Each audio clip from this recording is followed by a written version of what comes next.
What do you think? That's a good C tier. Why? I mean, that was Fuchsia Village, which we basically Yeah, got like that's a mini version of Luffy's backstory. Axan Morgan and Alvito, so we got to meet Koby. yeah. Yeah, it's a good C tier. Nice start. Very slow. This is also where we got introduced to um Zoro.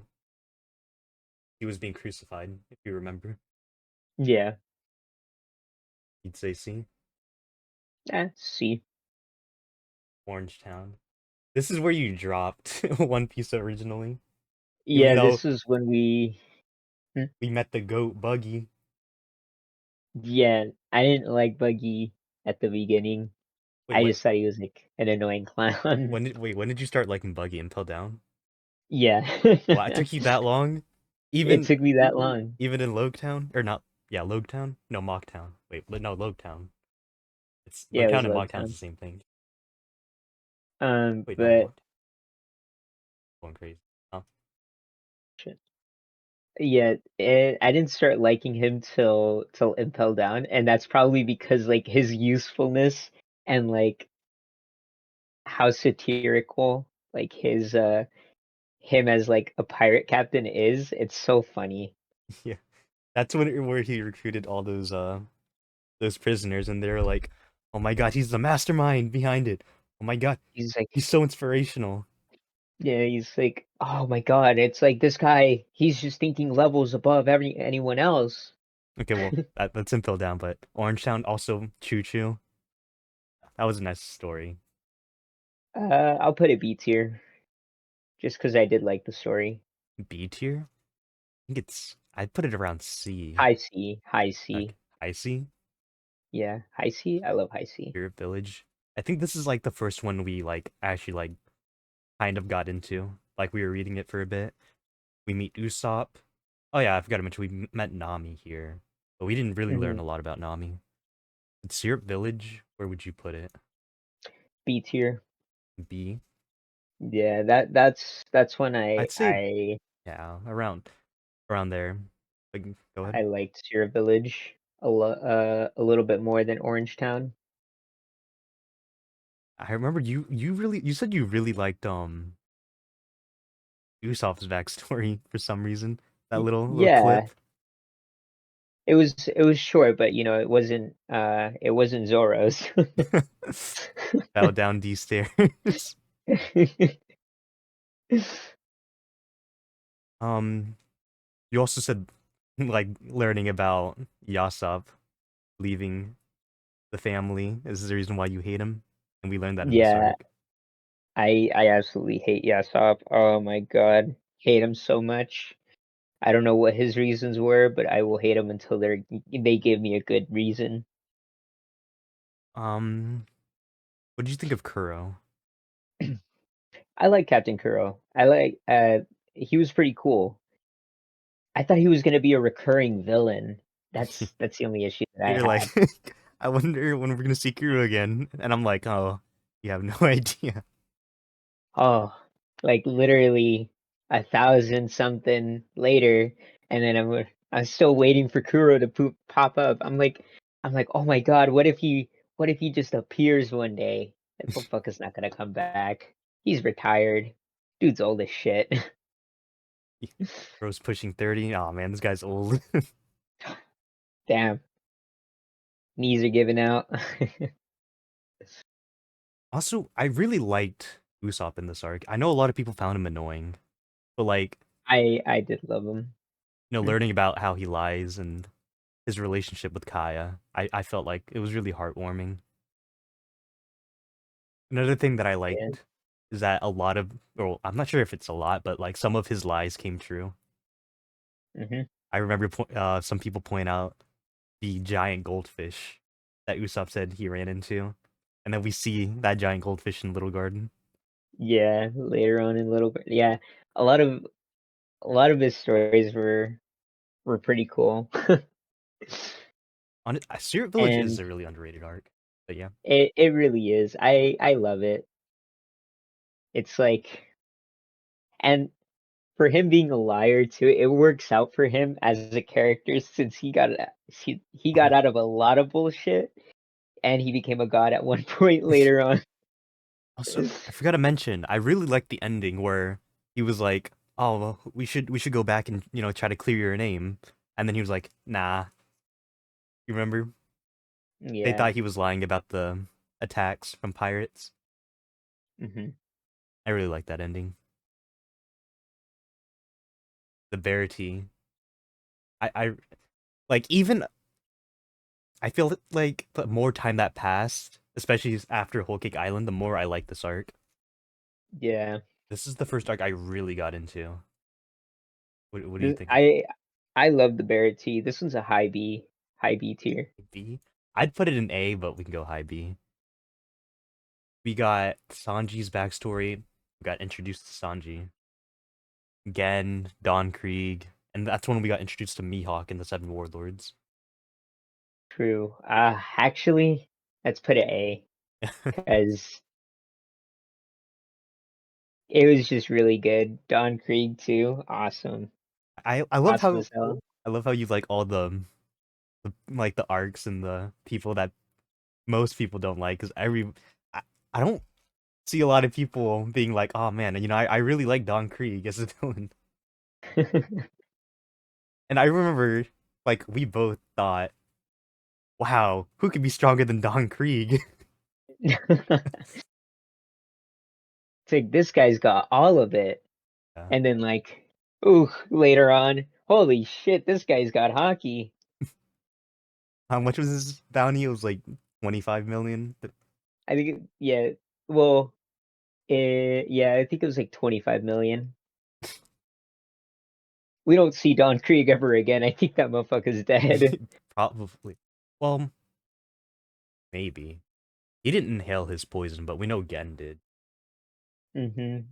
I also really liked how this developed Sanji as a character. We see him feeding his enemies even though he knows the consequences, and we see that stick with him throughout the entire story. Yeah, and on top of that, Whole Cake Island, just like, if you Yeah, read Whole Cake Island, this is just so much better. I know. The callbacks to Zeph. Also, oh man, I fucking love ending where Sanji thanks Zeph for everything. Yeah. This is also where we get Zoro's backstory. The Baratie? Yeah. You I remember don't remember after that. fighting Mihawk? Oh, that's right. That's why I don't remember where the hell the placement was. Oh my God, that was such a horrible backstory. It's like how, I wouldn't Jesus. say it was a horrible backstory. It's just kind of it's goofy when you're like just the next day. Oh, Zoro, Queen, she she fell down the stairs and died. Because when it started out, I really liked Zoro's motivations and like how we learned more about him, why he trains hard, and I really liked his rivalry with Queen. But it's hard to take it seriously when his rival fell down the stairs and died. It's like, oh, this reindeer's so cute and funny. It's like, oh, he's got the most tragic backstory. Oh, this cool pirate over here. Oh, he must have the darkest backstory ever. Yeah, his rival just fell down the stairs when he was 8. I think That's why he's doing this. I think most people agree it was done better in the anime because I don't even think in the manga it was an entire chapter. That's crazy. I'm pretty sure it was also in the manga during Romance Dawn, I think. Mm, Also, we got one of my favorite Zoro moments when he was like, I forget the specific quote, like scars, like scars on the back are swordsman's shame or something like that. yeah, And I loved the moment where Zoro you'd vowed to never rather. lose again. not only that, but he also said that he'd rather die um than give up on his dream. And then later on that changes to he'd rather see his captain live out his dream. And I think we forgot to mention in Romance Dawn, when we first meet Zoro, he basically says that he's gonna put himself before Luffy. Yeah. I think. Well, what do you think about the fight specifically? The fights. The fights between oh well, Well, I yeah, mean, the there's fights multiple. were pretty good. I like how I also had mentioned this before. How the East Blue villains are basically complete opposite of Luffy. Yeah, that is true. Arlong Park. I mean, come on. S tier. Yes. S tier. Oh my god. Absolutely loved Arlong Park. Like, And go ahead.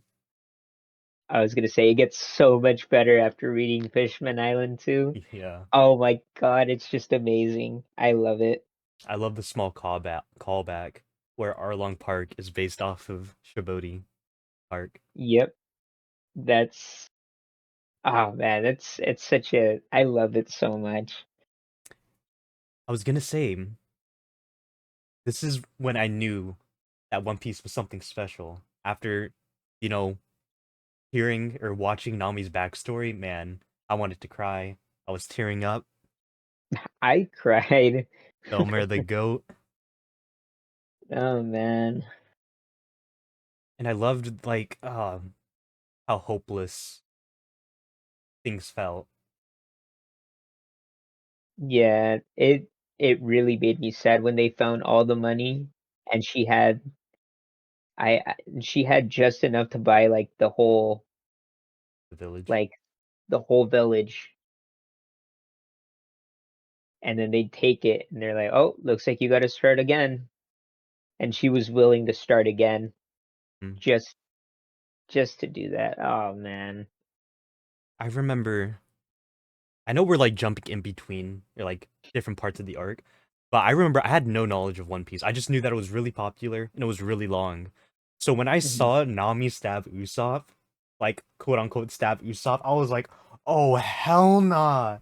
You did not just do that to my boy." Because I really thought she betrayed them. Mhm. And then seeing how she ended up, stabbing herself, that she really does care for the crew. I'm not sure if people consider it the Baratie or Arlong Park, but when she's sailing away, she's like crying, and she's like, I hope we can meet one day again." Yeah. Did I mention the part where Nami asks Luffy for help? You didn't But mention I, that I really part. love That that part. part, yeah. All of Arlong Park was very beautiful. I absolutely that's what actually got me into One Piece. There's one. I loved the fights too. And Yeah. specifically, I loved how True, the long-nosed fish, or well, not long-nosed, the long-mouthed fish, and Usopp's fight went. It was pretty funny. Yeah. I remember. Oh, also when Luffy destroyed Nami's quote unquote room. Yeah. Oh my god. Yeah, he just started destroying it, destroying the maps she made. Yeah. Seeing Nami cry after that too. Hmm. And another thing I don't see a lot of people mention is I love how much the entire village loves Nami. Yeah. They knew what she was doing, her goals, and when they realized that they weren't, well, not they, Arlong wasn't going to be good on his word. That's when they decided to take up arms. Hmm. And this is our first like big celebration after an arc. They were partying for like a couple days, I think. It was like 3 days, yeah. Arlong Park is just amazing. Yeah. Absolutely love Arlong Park. Loguetown. This is when they went off to the Grand Line. We saw Smoker, Buggy, Alvida again. First introduction of Dragon. We saw not Kaya, Toshigi, and this is Mm, where Zoro gets one of his cursed swords. I really like that moment. yeah.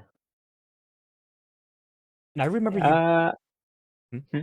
Oh, I was gonna say I remember this moment where in Wano you were like, Odin went out with a smile, just like Roger.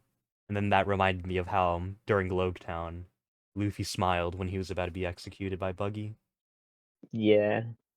That's probably my favorite moment of the arc.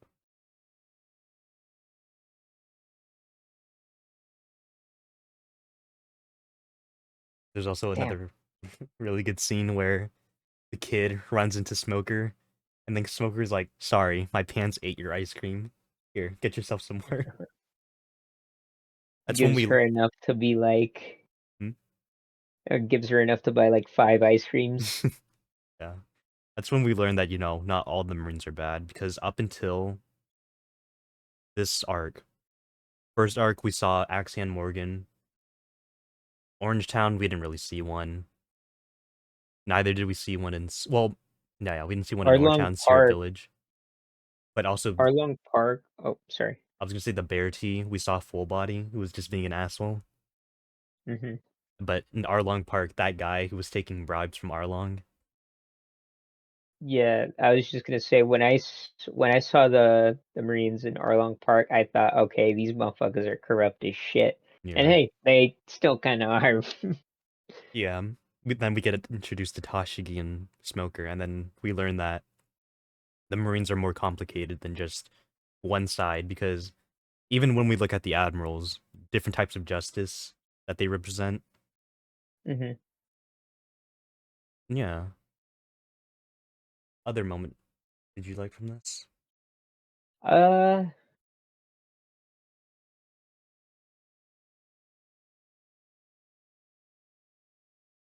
there isn't much I can recall from Loguetown. It was a I pretty short arc, Yeah, that's the one where I didn't like space out completely, but it's just like a blur. I don't really, yeah, it's mostly, yeah, kind of like a blur. I think this is where we got to see the buggy mobile. Do you remember that? Yeah. Yeah, I think it's over an overall decent arc. Where would you rank it?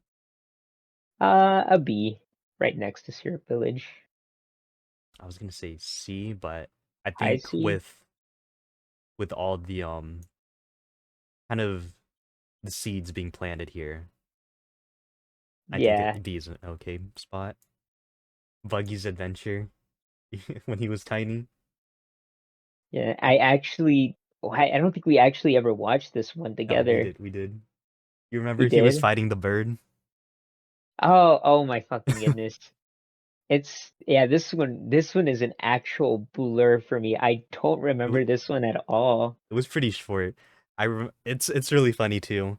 He meets Gaimon. He fights that bird, and then Buggy's crew thinks that he's dead. So Alvida takes over and they bury his quote unquote. Well, oh wait, no, this was. Wait, was this?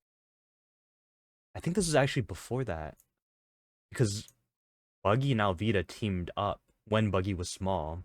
They found his Hmm. body and then they went to Loguetown. I guess this is out of order. But I think Yeah. it's a really funny arc. It's really nice. Nice little break from Uh, the action. I'll put it a high C. Better than Orangetown. Yeah. All right. Reverse Mountain. This is Laboon's arc. Laboon. Oh man. Yeah, Like absolutely love Laboon. the arc on its own in a bubble, you don't really appreciate it that much. You're like, ah, that's pretty sad that Laboon was abandoned. But the callbacks to it make me like this arc so much more. Yeah, and I already love Laboon so much. Like, even when we first met him, I'm just like, oh my god, it's a big whale. I love it. I love I love the big whale. And then, man, we get to Thriller Bark, and I'm like, fuck. We also get introduced to Vivi, Crocus, and Mr. Seven. And this is the start of that like whole mystery shit between all the Barrack the Baroque. Broke Works. Yeah. Yep, So this is where the Alabasta saga basically begins. basically. Uh-huh. And it was pretty fun. This one scene where they were having a stare off with Crocus, like Dune, Yeah. Dune, Dune. Where would you put it? Oh wait, uh no. Let me mention. I loved Luffy here when he fought Laboon, right? And mhm, then he was like, "Wait, hold on. It's a draw. Now you have to wait for me to get back so we can settle this." And then he draws mhm, the Jolly Roger on Laboon's head. He was like, "So now you can't bash your head in and mhm. ruin this mark." I just love that for Luffy's character. Yeah. I think it was really cool. I gotta put this high B tier, Where above Syrup Village, above Strip Village, yeah. Whiskey Peak. This is where Ye Go on. yeah, this is where we meet Egrom. Um, we see more of Baroque works, and we really just learn about it. We learn that the Mr. Zero is Crocodile. This is Robin's first introduction when she blows up Egrom's ship. Yeah.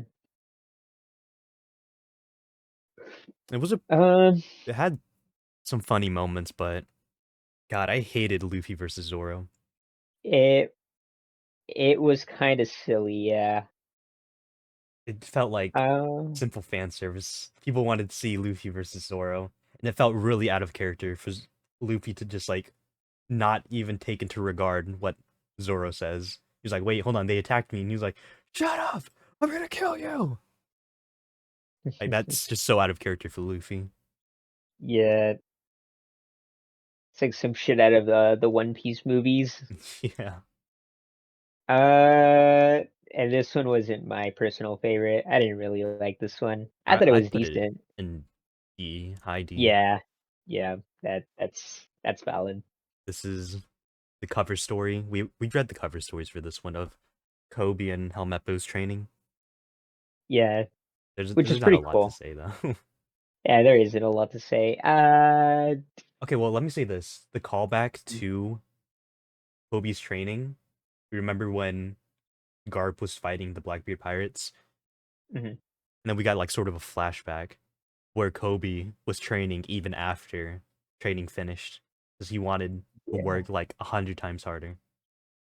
Yeah, since he was so low in the ranks, he just Yeah, wanted to work like 200 times. Like it was 100, and then he was like, "No, I got to train 200 times more strong, more." Yeah, that one. A lot of Kobe's character was really built up from Romance Dawn, and you really see it when Luffy shows that he has like his motivation is his main like, or not his motivation, his dream and his motivation are like, if uh I will die doing this, or I will um or I will accomplish it alive. It's like kind of got inspired from that. yeah. And I forgot to mention this. We really brushed over Romance Dawn, so I kind of want to go back to it. Hmm. Um, I loved Luffy here too. Like it really, obviously, it's the first chapter, but we really Hmm. learned so much about Luffy in that short amount of time. My favorite moment was when Luffy started fighting Kobe because he knows that if he associates with Luffy, then he can't be a marine and he can't accomplish his dream. Yeah, I really love and that. so that's that smile. Yeah. Yeah, he knew what he was doing. All right. Just remembering I'm gonna that, I put kind of this want in to put it between. higher than Orange Town. Yeah, Okay. So where would you put this one? I was gonna put that in between Orange and Romance. I was gonna say Little Island, Little Garden. Little. Uh, This Let me this is think. really Yeah, paying off now. Now that we're in Elbaf, seeing Dory and Bragi. yep. Start us off. I I think well, that Mr. Three, one of the goats. I love Mr. Three. He's pretty funny, pretty cool. uh, Would and actually, this was um this was the first time we actually get to what we get to hear um like a little foreshadowing from mhm. Sanji's part, Mr. Prince, Yeah, like you mentioned. We get we get Dory and Bragi. Cool, very cool. Oh man, we get to see how inspired Usopp gets from um Bragi. yeah, this was Little Garden was actually a little bit more of an Usopp arc.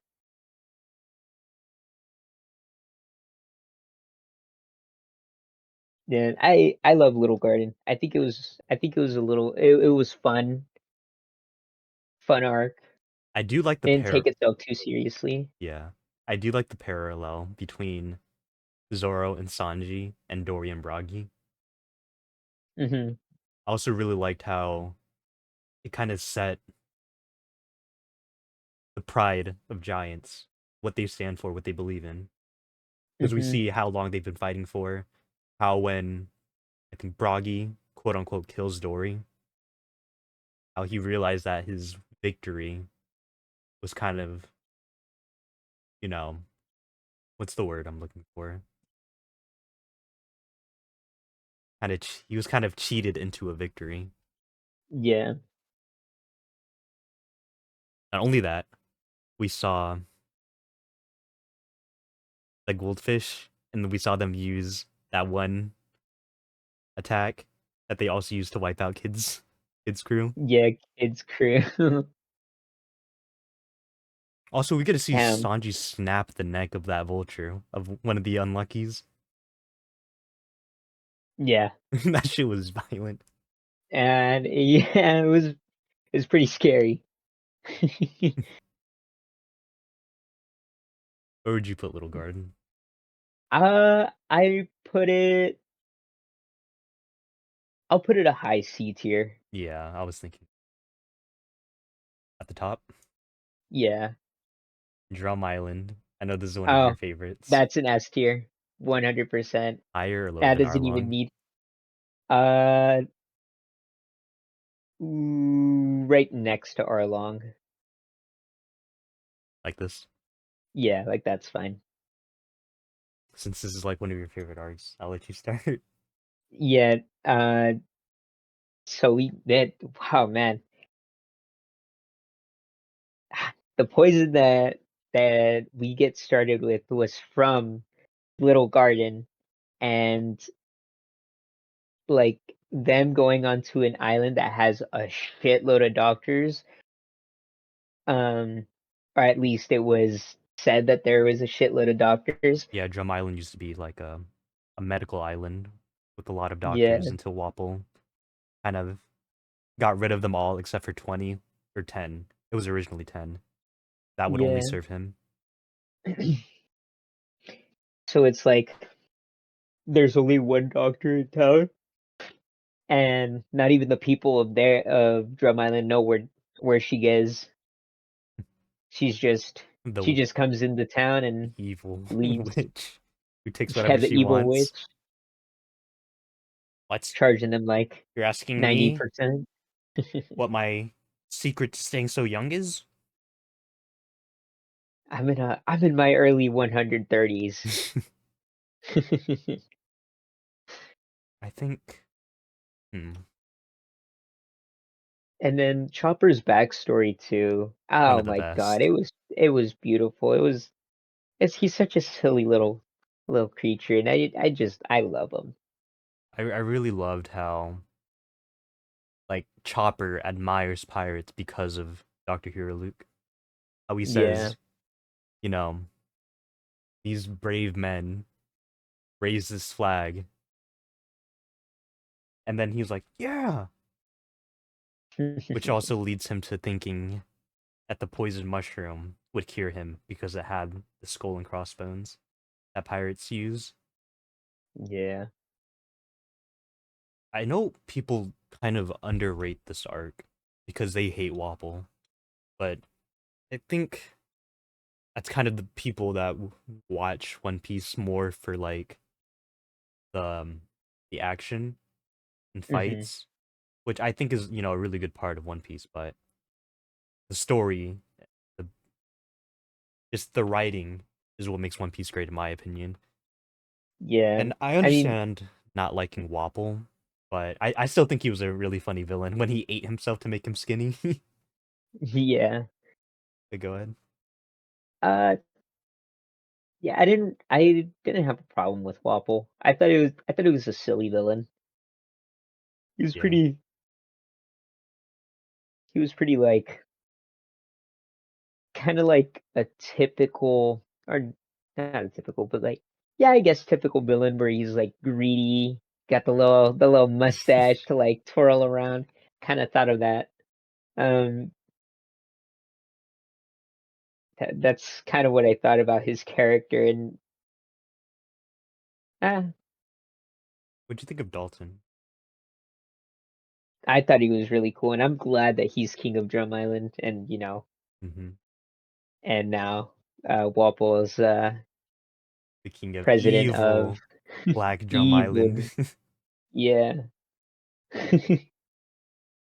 A scene that I really liked was Luffy climbing the mountain Yeah, I was forgot to mention that one, but yeah, it showed his dedication to his team and how much he cares about them.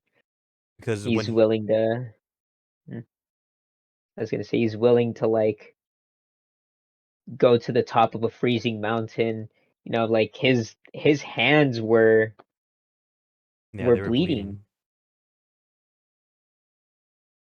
Absolutely love this arc. and that also shows like it's not just a one. Is that how it goes? A one-way road.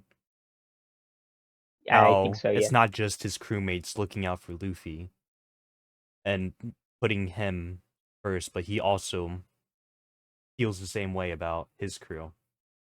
And we saw that with some of the other arcs, but I think the small detail really shows it too. When when he gets to the top, he begs Dr. Kuria to treat his friends and save them. When he's the one that's Yeah. bleeding, he just climbed this mountain, frostbitten and all that. Yeah. Um Another thing is like before the 2 year time skip, there like this a lot of like the arcs are Luffy focusing on his crew. This is like uh this is like Luffy caring about all the troubles that his crew is going through. And then after the 2 year time skip, it's everyone working together as a team to like help Luffy uh achieve his dream, since they helped them, or since he helped them with all of this in the past. And that ending too. Like Yeah. seeing the Sakura petals, the pink clouds.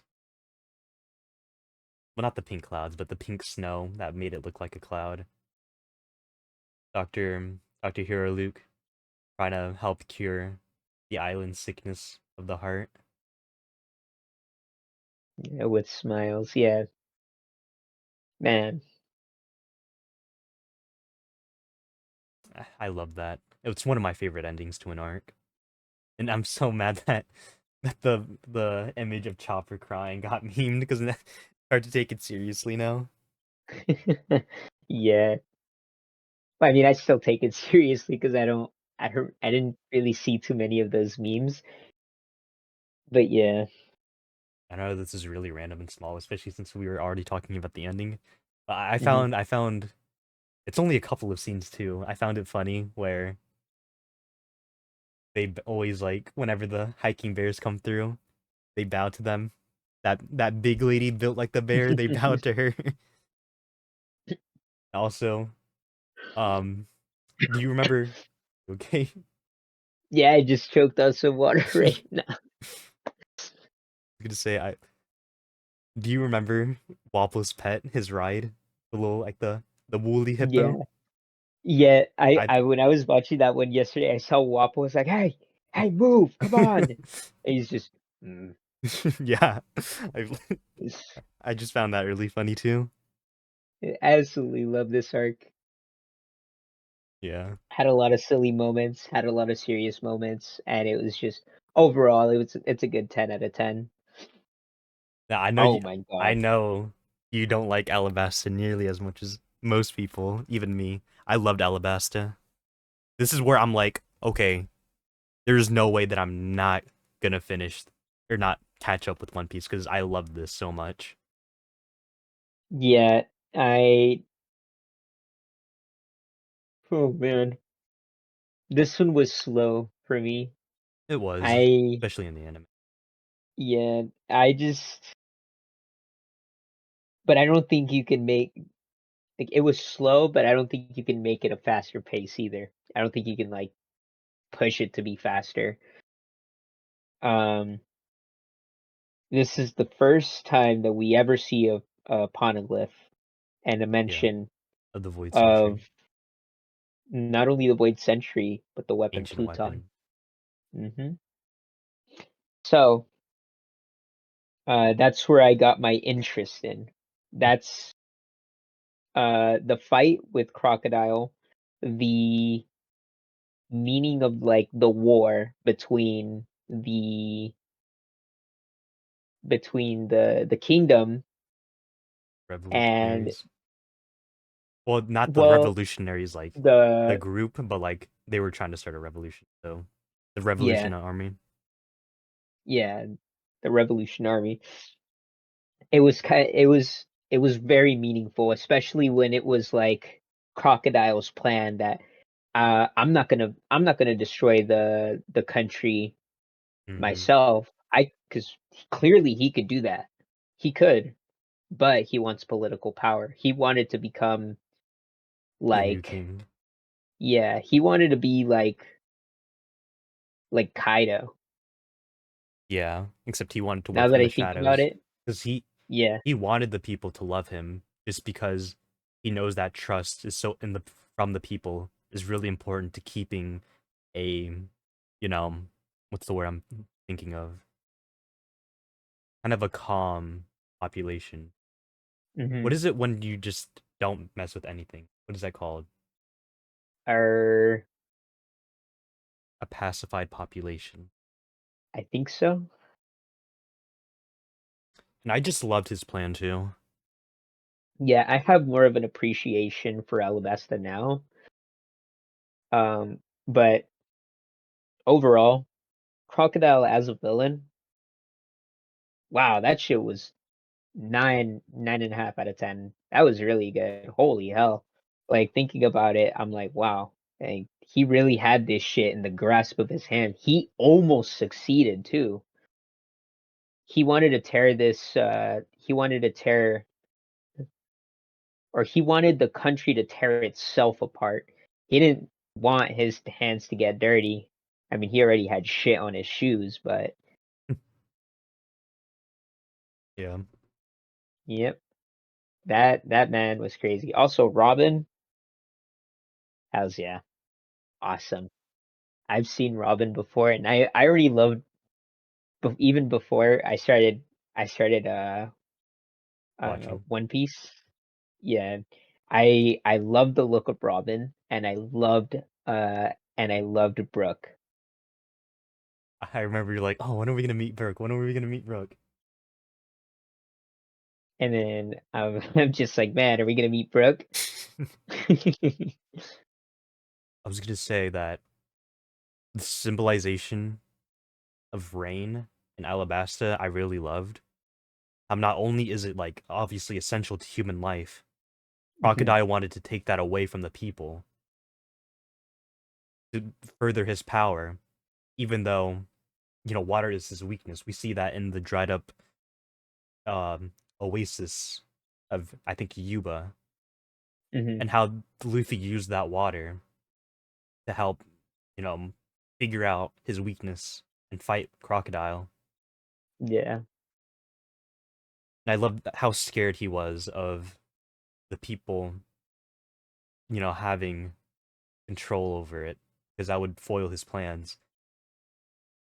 And then at the end, after Crocodile is defeated, it was quote unquote raining, a return of the rain.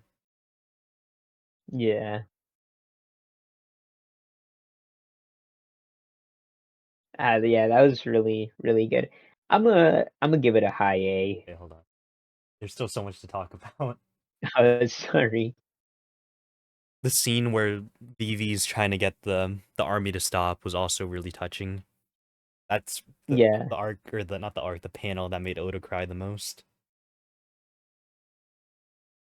Mm, oh, and also when she couldn't have any affiliation with Luffy, and since they didn't know Mm, that she was with Luffy, and the only way that they could say goodbye was through the yeah, X. I fucking love. And then the callback to that, so many years later in the newspaper, where Luffy showed off the X because he knew BB was gonna read it. Yeah. Gonna say the fights too were really good. I loved how, okay, let's go one by one. Mr. One versus Zoro. I loved how he learned his sword skills. Someone gentle enough to not be able to cut, the leaves, but someone who could Hmm. also cut steel. Hmm. On top of that, well, I mean, if I watched this during that time when it came out, I would have thought Luffy fucking died. That scene was so good too. Yeah, How cold Crocodile's voice was. How you could only hear the sandstorm that was headed towards Yuba, the dripping of his blood, just complete silence besides those things. yeah, it's like holy hell, that in itself is just really, really crazy to me. Mr. Two versus Sanji was really funny.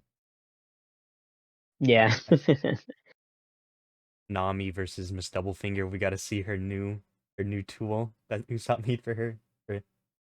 And then Mr. Three, quote unquote, died. Mr. Four and Miss Merry Christmas versus Chopper and Usopp. I love the part where, even though Usopp got his face, caved in with his 2 ton, was it 2 ton or is it 1 ton? His ton bat, but he was still standing and saying that the one thing that he won't stand for is someone, you know, spitting in the face of his friend's dream. That was such a good Yeah, moment. that was a really good moment. Oh, on top of that, uh, Bon Clay sacrificing himself Oh so yeah. that Luffy can get away safely. Oh my god, I absolutely love Bon Clay after that. That was so good. The Luffy will be one Pirate King thing. Yeah, and we also finished about Bon Clay. Yeah. How Bon Mm, Clay sacrificed himself for the first time. yeah, damn. Also, another thing that I really liked about this arc is seeing Smoker. We learn more about his character, what he believes in, how he let Luffy and them get off the hook, and how the Marines wanted to give Smoker credit, and he was pissed off about that. Yeah, and And not only this, but he gave Toshigi the choice. You could either arrest the Straw Hats right there, right now, or you could just let them do their thing. And Toshigi made the choice to leave them be. Because even she questioned, they both questioned their who's in the right here? Why do they want me to stop this from happening? So it's like that was one of the huge choices. This made me love Smoker a lot. I remember at the end of the arc, you were like, "Oh man, he's gonna be a lone wolf now." I Uh, I mean technically he is because he's a part of G1. G1 doesn't give two shits if they're with like I'm pretty what's sure it it's called? 7, is it not? No, it's G1. Oh. Oh wait, G7 is a filler arc. But yeah, I'm surprised he isn't part of Swords. True, since Sword doesn't take any questioning Yeah, the world government. the world government. Where would you put Alabasta? High A. Okay, I'll let it slide. Jaya. I honestly love this arc. It's one of my favorite setup arcs. Jaya, Jaya, Jaya, Jaya, Jaya, Jaya. Bellamy, Blackbeard, Mob Black Oh, Cricket, Nolan the Jaya. Liar. Yeah. Oh Oh my my god, god. this is good. Yes. Like, first of all, we get in here. Like, what the hell? A ship just fell from the sky? Or, Yeah. the log pose is pointing up. We get introduced to Blackbeard, who gave an amazing speech about people's dreams. Do you Mm-hmm. remember that? And Yep. I love that his introduction, though, was, "Oh man, this cherry pie is amazing!" And then Luffy's like, "This cherry pie sucks!" And they're like, "Huh?" Mhm. "Oh man, this drink is amazing! This drink sucks!" And then he was like, Yeah. "I think there's something wrong with your taste buds, kid."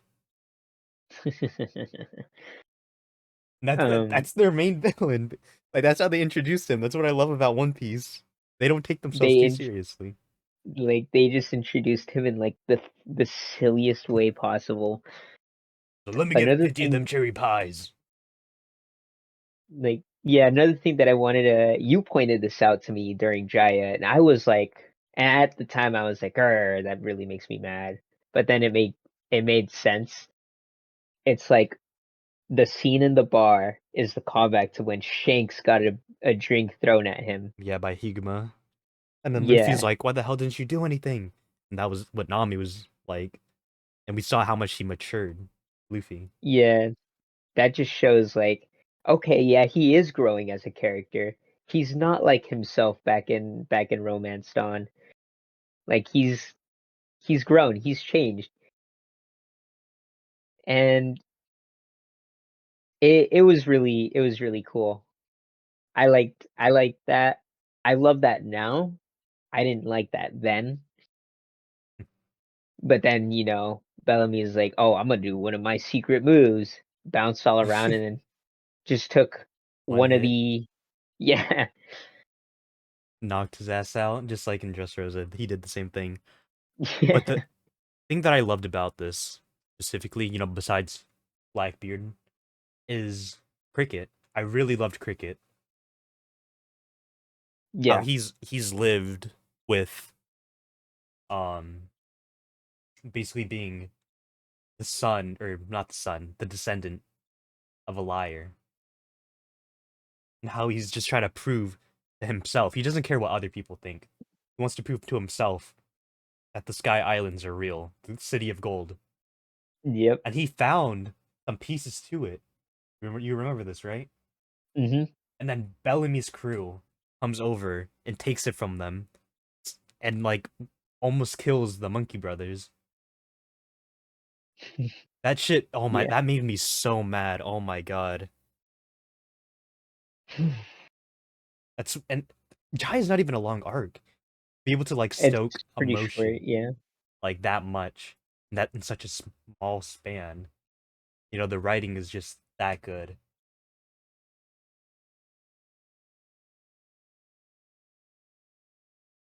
What do you think? Man, yeah, I'm putting it like A. yeah, A. Above the Baratie or I'd say a little lower. okay, that's fine. Skypeia. The most overhated arc. It gets so much undeserved Absolutely hate. loved it. It does feel a little slow at times, but man, like looking back at it now, it was a really good arc. Here's the thing too. I don't understand why people say skip this arc, It's especially so since it important. matters It's now. so important. It matters now since it mattered during Wano and it mattered during well uh Egghead, and Elbaf. during Egghead and Elbaf. Like we get calls back to Yeah, Skypeia because the Skypeians also um while at the time it wasn't the sun god, we knew that it was a god. We didn't know who it was though. And damn, that was just really that was really great. We got the poneglyph that that had Roger wrote. Well, I mean, it was technically Odin, Odin. but it was Roger's words. Yeah, it was Roger's words with Odin's writing. And then the the Mary getting rebuilt and Usopp just like Like, what the hell is watching that? a miracle happening. Yeah, and okay, I lost my train of thought. Hmm. No, you keep going. We saw how there were two different types of people living there. There were the natives Mandalorians. and the people who kind of like um who don't think of themselves as as the natives. The And Skypians and the Chandalorians. yeah, the Skypians and the Chandalorians. So the war between them was just kind of it was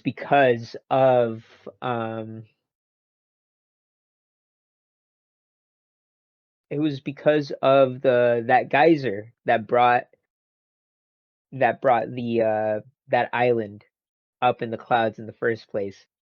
So it wasn't on whose territory am I crossing.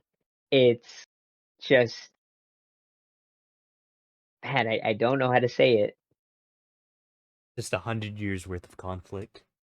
It really yeah. And this, like, up until this point, like, watching Eneru, NL, whatever you want to call him, Hmm. like, seeing him in action, that was, like, the most hopeless I've ever felt watching One Piece up until this point. It's like someone who can, like, even hear you utter their name and can just completely destroy you, just wipe you off the map. Like, how are you supposed to beat this guy? How are you supposed to free these people from him? Yeah. And it's to go and fight him head on was probably one of the toughest things you can do. And especially since at the time It was called Mantra hockey here. was yeah, it was called Mantra. And it was like it was so strange because like this person wasn't even using like a punch. This person was just touch.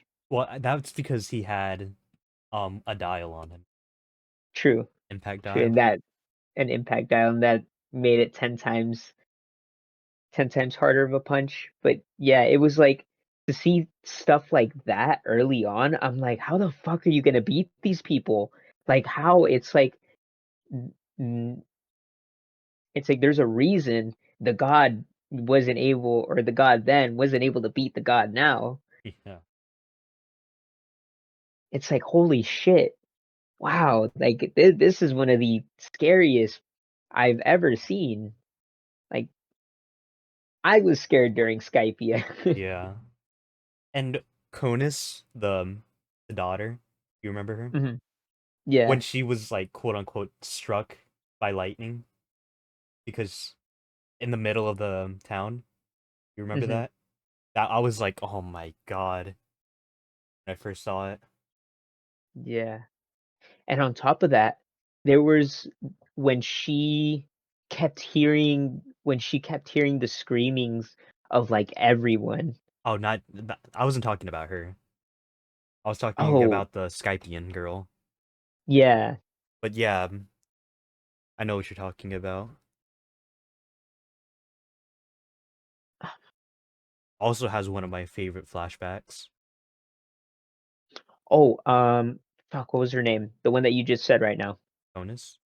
Conus, yeah. She was also praying on the Mary Yeah, while she was off the island. yeah. I mean, and then everybody kind of like joined in prayer. Yeah. But I really love the flashback with Noland and I've Algara name I think, right? I think so. I really loved that flashback where we see their relationship just kind of blossom and then just going to like not even the future but like how he came and he kind of he was thought of as an enemy at first, but then hmm they slowly became closer and closer. And then he cured this what they thought was an incurable illness. And then they tried to help them by cutting down the trees, but those trees meant something really deep for them culturally. Yeah. And then that And those trees, misunderstanding. yeah, those trees being the poison was was one of the saddest things I've seen. And but it was like they don't understand it. We understand it as the viewer. It was just so heartbreaking to see it. But then they eventually learned the truth. Yeah. But seeing them say goodbye to each other and how they'll meet again someday, and then we see the island get launched into the sky, and then Kalgura saying something like, "We'll be waiting for you, ringing. We'll keep ringing the bell." Yeah, And the until you way return. Luffy beats NL by ringing the bell, and not only does Noland hear it and the Monkey Brothers, but they see his Mhm. shadow in the sky. So now they finally know the truth. And I, Yep. again, another one of my favorite endings. And I really love the panel where he's asking, "Will you know, or will you be wondering where we went?" Because there was no way for Nolan to know. Because I mean, not only did he not go back, even if he did go back, how would we have Mhm. known that? Yep. And it has one of my favorite endings.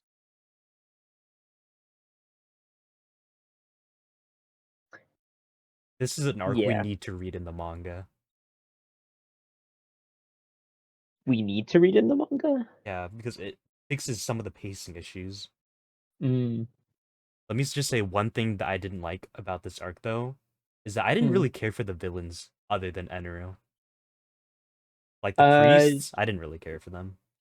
yeah. But where would you put it? Uh, I put it in the middle. Skypeia. I think I uh, put it right below. Or did I say Skypeia? yeah. I meant Alabasta. Alabasta. Yeah, I was gonna say A. Long Ring, Long Land. We just sped through this one. Yeah, that one I didn't really care for it. There That's were like the only arc where I'm just like, what was he oof. thinking? Yeah. I wouldn't say this is a bad arc. It's a bad One Piece arc Yeah. because as of now, the only thing that paid off besides Aokiji's relationship with Robin is that we saw Foxy in one panel. Hmm. But I'll say this though, all right, since it's just so easy to shit on this arc, it's a really fun arc. It's funny. We got to see after Luffy, the way that their fight was really funny. How Usopp was his Hmm. coach, and it was a good vibe and just a nice resting arc. I wouldn't be surprised if it comes out that Oda just let you know one of his editors just write a fun story so he could rest, since he was Hmm. gearing up for Water 7 and Enies Lobby. Oh He was yeah, just trying to that's figure out true. all the small details. He was like, "Ah, man, let's just have some fun." Yeah. But again, like Davy Bag Jones fight, it was just hard for me to care about it, and I don't really care for any of the quote unquote villains of this. Yeah. So honestly, I'd Uh, put it. D tier. Oh, what was that? No, I was just gonna say D tier is a good one. Water 7. I know you don't like this arc as much as I do. I have I have an appreciation for Water 7. Now that I know more about Cypher Pole itself as well, I can understand why a lot of the what's it called? A lot of the Cypher Pole agents were there in the first place, and especially for a long period of time. They needed the And world government wants Pluton. yeah, like they want that shit, and um it's like they had to make close relationship with everyone. So they made themselves look like gods, like, oh my god, like they're so untouchable. They're like the best the best car or what was it called? The best undercover agent spies. No, no, no. The motherfuckers who make boats. Shipwrights. Yeah, they're like the best shipwrights. And it's like it it's crazy. It really is. Seeing Tom's backstory, uh Well, I guess technically Frankie's. technically Frankie's backstory, and seeing how yeah, Tom and Frankie, seeing the relationship between Iceberg and Frankie, that one was it was a rough relationship, but it still showed that they love each other, even if they mother brothers from different mothers. So the fact that Tom took in both of these boys and treated them as their own, and the fact that um that when Frankie made all those ships that were used Basically as weapons, battleships. basically battleships, yeah. And he said that he wished he never made him, and Tom said, "No, don't you ever say that. Like you take pride in your work. Like even if it's used as a weapon, used against you, like you take pride in that shit." And now that you put it that way, I think I do have a better appreciation for Frankie's backstory. But another thing that I know this is we're supposed to be focusing on Frankie on Frankie's backstory. But I Mhm. love that, during Fishman Island, we learned about the discrimination that fishmen faced, like how Mhm. basically humans and fishmen hate each other. Seeing Tom take in, you know, basically two humans, Frankie and Iceberg, and caring for them, being their father figure, it just like, you know, it's just really nice. Yeah, it's a really good it's like really good icing on a cake. Very beautiful. I have a stronger appreciation for Water 7. I will say high A tier. Wait, hold on, hold on. We only scratched the surface. Okay. At the beginning, right? We remember Uh-huh. seeing Yokozuna, the frog, Mhm. basically trying to fight the water train, Mhm. and then seeing Frankie's backstory and how Tom was being taken away on his own creation, Yeah. the the water train, and how Yokozuna, he doesn't want something like that to happen again, so he's training and training for that. Mhm. And oh man, seeing I know you didn't really care for it, but seeing Usopp just hate himself for losing the money, talking about like, oh man, I'm so I'm so useless. I can't keep up with them. Mhm. And then just seeing how much Mary meant to Usopp, because that was from Kaya. That was a gift from Kaya.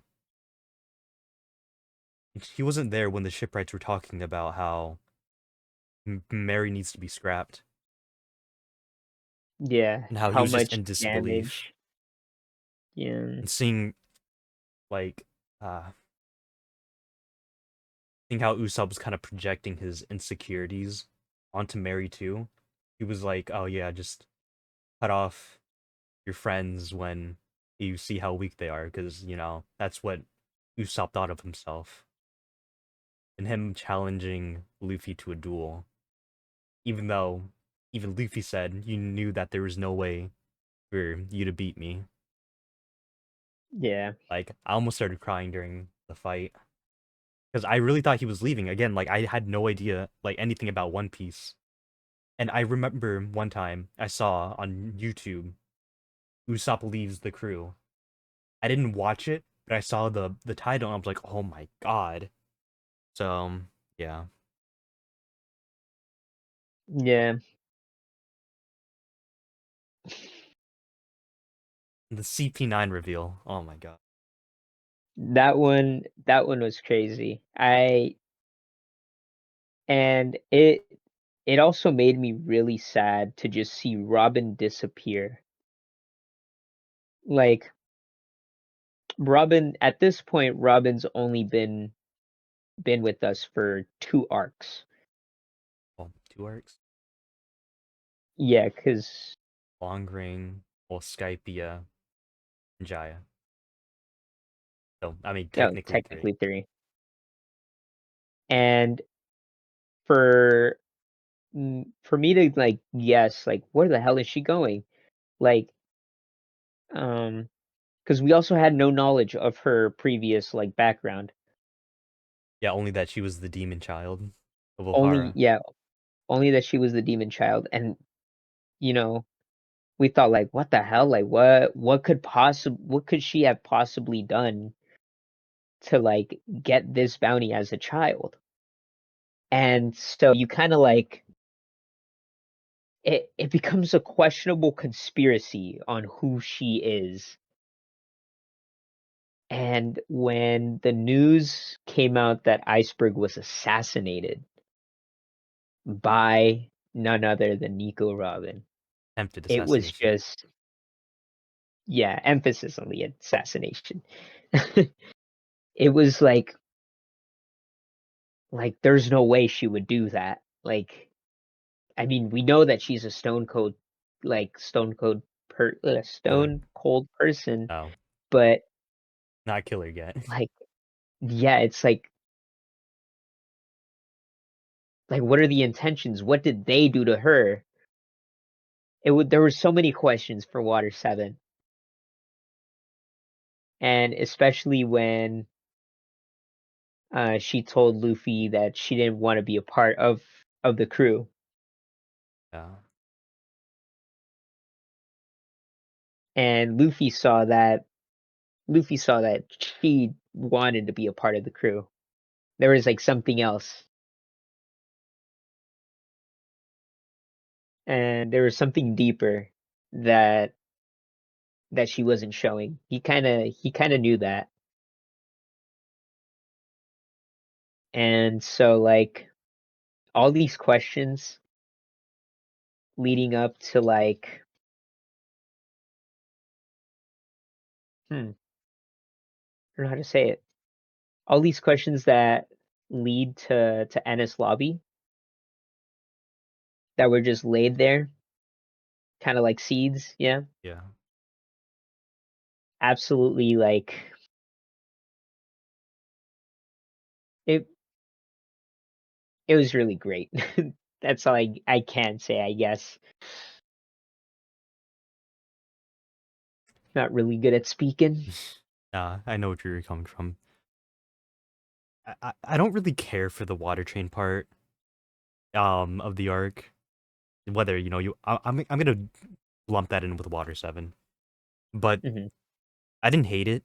I think some of the fights were pretty funny. Wanze. Hmm.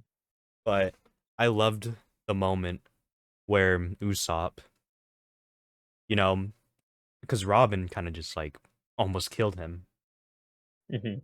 and he gets back up and says that you can't leave the crew until basically Captain like has the final word. Yeah. I love that moment. Excuse me. Now, where would you put Water 7? I think it's an S tier arc, but I know you don't feel the same way. I have a stronger appreciation for it. I will agree with you on S tier. All right, where? Right here. And right there is fine. Yeah. Enies Lobby. Honestly, my second watch through, I didn't like it as much, if I'm being completely honest. My favorite part, Yeah. my favorite part was getting the backstory for Robin. Yeah, and having a better understanding of what Robin went through Yeah. that gave her the name the Demon Child. When I first watched Robin's backstory, like I legit almost started crying. Oh, I did.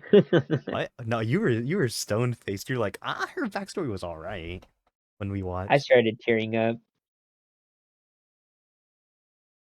I started tearing, and it like now on Elbaf, I have a stronger appreciation for that backstory. Honestly, oh man, I started tearing up when we saw Saul again with Robin and them Yeah, talking. man. And Yeah, that we're was talking really about good. Ennis Lobby, but let's talk about Alabasta for just a tiny bit because I wanted to say just a small like little line was okay. Saul laughed, and Hmm. then Robin was like, "Huh, you still have that funny laugh." And you Yeah, remember how that's what she said when she first met Saul, and how basically Saul taught Robin how to laugh. yeah.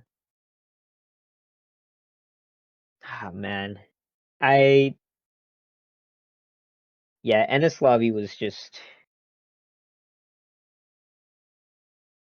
it was a lot of action. It was like action packed. I really liked when Robin finally asked to be saved and admitted that she wants to live. Yeah, And then Usopp, or King, declaring war on the world government by burning the flag. yeah. That one was pretty cool.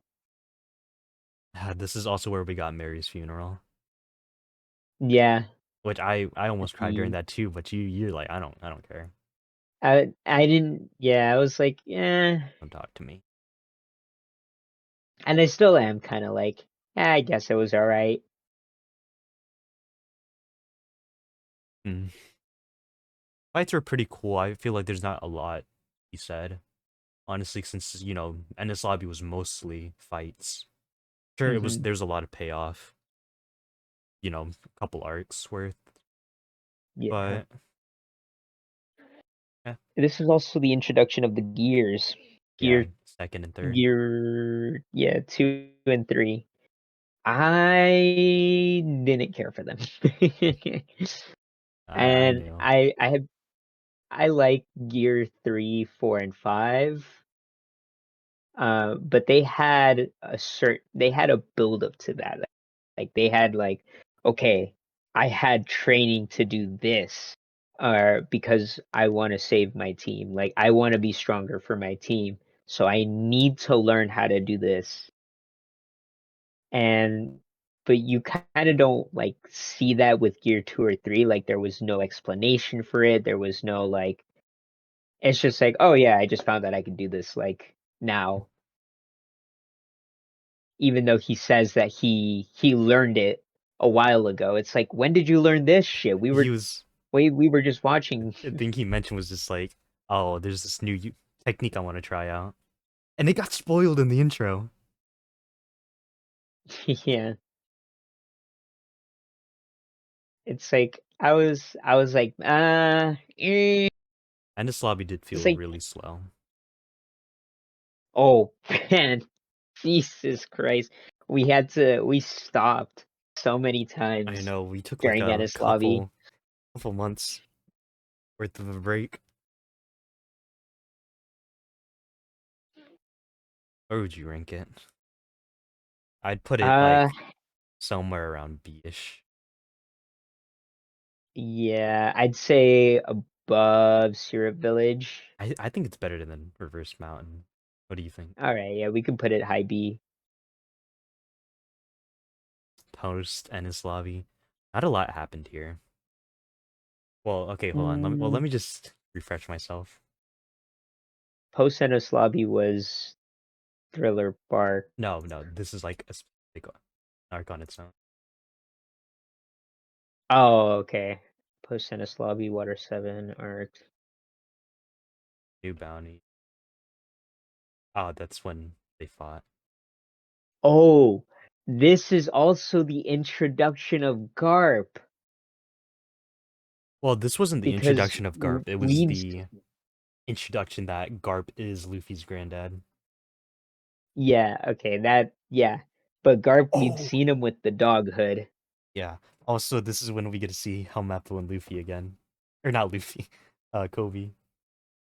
Yeah. And on top of that, this is also when we get confirmation that Dragon is the son of Luffy. Son of Luffy. The Luffy is the the son of Dragon. Luffy is the son of Dragon. Jesus Christ. Dragon, and he is the leader of the Revolutionary Army. And we don't know who the Revolutionary Army is just yet, but this is like the seed planted to that. It's like, there you go. We also get introduced to the Four Emperors. Or to the hmm idea of the Four Emperors. And I don't think we get confirmation that Shinx is one of them, or do we? I think so. He was like, don't you know who he is? He's one of the Four Emperors. Oh wow. I think they asked because of the straw hat.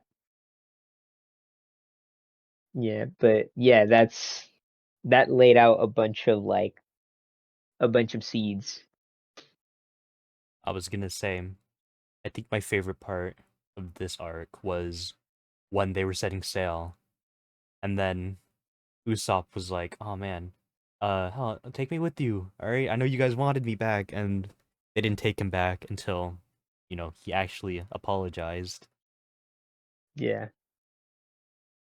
And this is also where we see Ace versus Blackbeard, which set the gears hmm in motion of Marineford. Yep.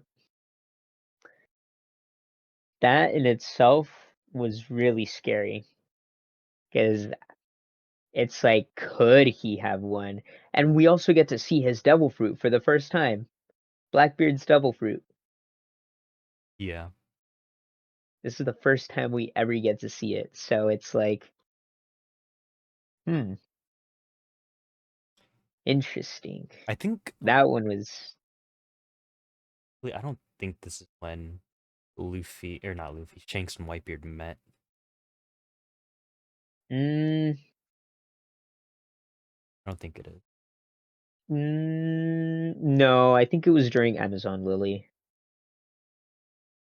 Either during Amazon Lily or Sabaody. Earlier than that, but I don't know. Where would you rank it? Say somewhere around Post C-ish, C-ish, high C. right here. That's fine, yeah. Thriller Bark. Ah, I love Thriller Bark so much. Honestly, second time through, I liked it a lot better. I don't understand the hate for it, because Mm, Moria's a weak. No, he wasn't even weak. It's just that he was weak-willed. yeah. I mean, come on. He lost his crew to Kaido. His entire crew got slaughtered. Like, Yeah, if I'm it's being like that honest, makes sense. Luffy would have been the same way if, like, instead of disappearing, they were killed in front of him. And we saw that Yeah. Luffy was gonna give up, but then Jinbei stopped him and reminded him that he still had his crew. Mm-hmm. Hmm. We also get the best backstory in One Piece, in my opinion. Yep. Mm-hmm. That one absolutely tore the strings of my heart. Holy hell. That one is so good. Seeing Laboon and Brooke is honestly an amazing character. I love Brooke so much. Yeah. What did you think about the fight with Oars, Moria versus the Straw Hats? Oars, Moria versus the Straw Hats. Man, I think it was a decent fight. I think I liked it more when um kind of everybody put their faith into the Straw Hats. I think that was when Moria decided to steal all their shadows, and they were basically just hmm they weren't hiding. They were like, you know, we can't. I'm tired of living in the shadows. Either Straw Hat beats Moria and we get our shadows back, or we die. yeah, that was kind of like that. I really loved. Another subtle thing that I liked is how Chopper, what he thought of Dr. Hogback, because it shows his code of honor or his hmm moral code as a doctor. Choppers versus Hogbacks. Yeah, and Hogback seeing life as nothing more than just like Breathing. a brain, a heart, lungs. It's like the soul is what makes the person. It's what makes us human.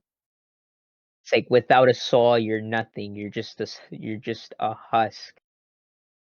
So that's something I absolutely love about Chopper and Chopper hating Dr. Hogback. Technically, Brook has a soul, but he's also a husk. Yeah. I hated Absalom. I didn't really like him as a villain. Not just because, Oh, he's a horrible person, but he's just annoying as hell. he is. Yeah, I just didn't like him at all. I wanted his ass to get kicked every time. And then like it was very I don't know. I just found him disgusting. Also, I loved the foreshadowing with Lola. And I'm surprised you remember that small detail of Lola.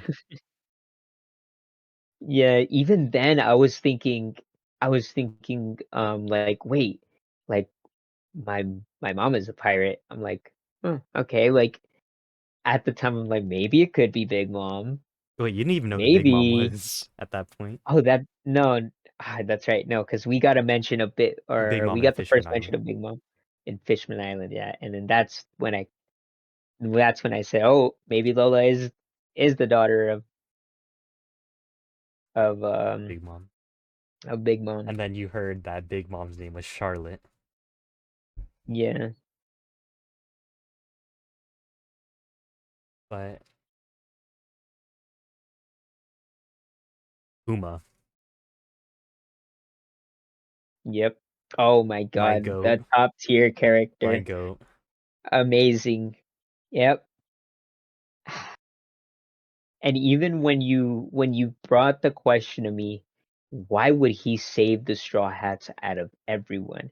And seeing his backstory later on in Egghead, it's just I knew that I knew that there was an appreciation for the Straw Hats. Because he could have killed everybody there, hmm He could have. and he could have killed Zoro too. He said this will kill you, but it didn't.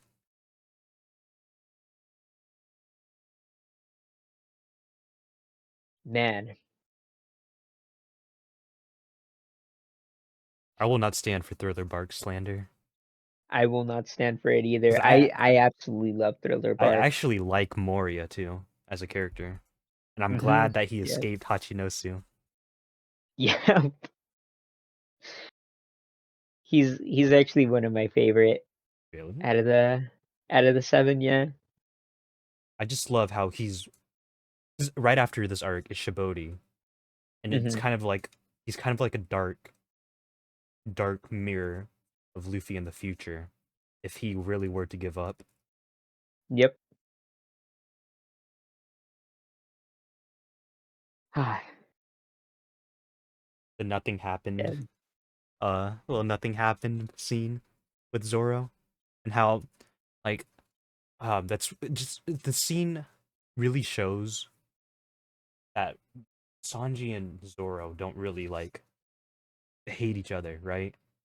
hmm Because we remember that both of them were awake. He was like, "Hey, I'll do it." Both of them were like that, and then Yeah. eventually Zoro knocked Sanji out just so he could be the one to do it. hmm And I And loved, huh? No, keep mm, going. oh, I was gonna say, and this is also like a big U-turn from I'm gonna put myself first to I'm gonna put Luffy on the pedestal Yeah. and I'm gonna focus on his dream. He even said, "I'm going to be the world's strongest swordsman." hmm Yeah, I really love that scene. And the ending where they were all singing Bink Sake and Brook reminiscing about his old crew. Yeah, that one really tore the strings. Where would you put Thriller Bark? S tier. Where would you put it? I think Uh, I think right it's next to Drum Island, yeah. Yeah.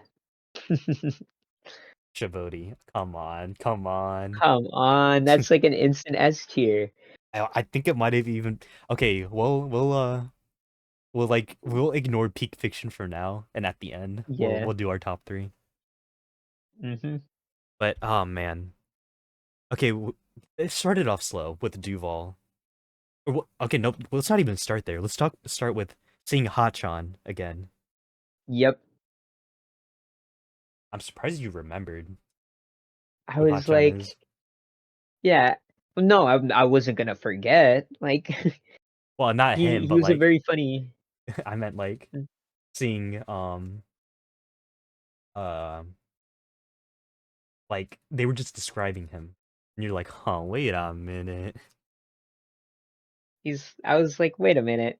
His hair they showed like a little bit of his hair too because it was just like a little silhouette of his character and I'm like, wait a minute, hey, that's the guy from Arlong Park. I forgot his name, but hey, I know he's from there. And you asked me too. He's like, "What, you think it's Hachi?" And I'm like, "Yeah, like I think it's him." You try And to then it ends up misdirect being me. him. Yeah. Oh my god, that Papagoo and Amy. what was the girl's name? A Mamie? Wait, you Amy. said what? Amy. Tammy. Tammy. Amy with the Yeah. C. Yeah, Tammy. Amy with the C. Tammy. There we go. Sorry. Sorry. No, I'm like, oh, I can't. I couldn't tell if you were like trolling me or not because I said C, and you're like, Amy Yeah, because I heard T, I didn't hear C. Yeah, with Duval. But it yeah. was really funny learning why he hated the Straw Hat so much. I was like, oh my god. I was like, I really hope it's like a strong hatred for Sanji, wearing a mask, has spiky gear. I was like, no, like this You can't thought be it the was GOAT. Don Cree, the This goat. can't be the GOAT himself. And then it ended up being Duval, and I was like, oh, Bro thinks oh Don man. Krieg is the goat. I love Don Freak so much that I was like, I was ready for like round two. Honestly, it did make a lot of sense. Yeah, man, I was expecting that to happen, but it it's kind of okay that it wasn't Don Krieg. Yeah. And then okay, let's move on. When they got to the island, it just it felt really cool just seeing it. Like Yeah, that's how good like Oda's designs are. I really loved it. but when Hachi said we We uh we gotta hide, or I gotta disguise myself and Kami, and then we yeah, learned about the human trafficking and the racism.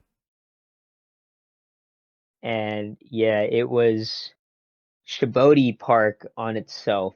Well, even the name Sabaody Park, us not seeing the resemblance just yet, um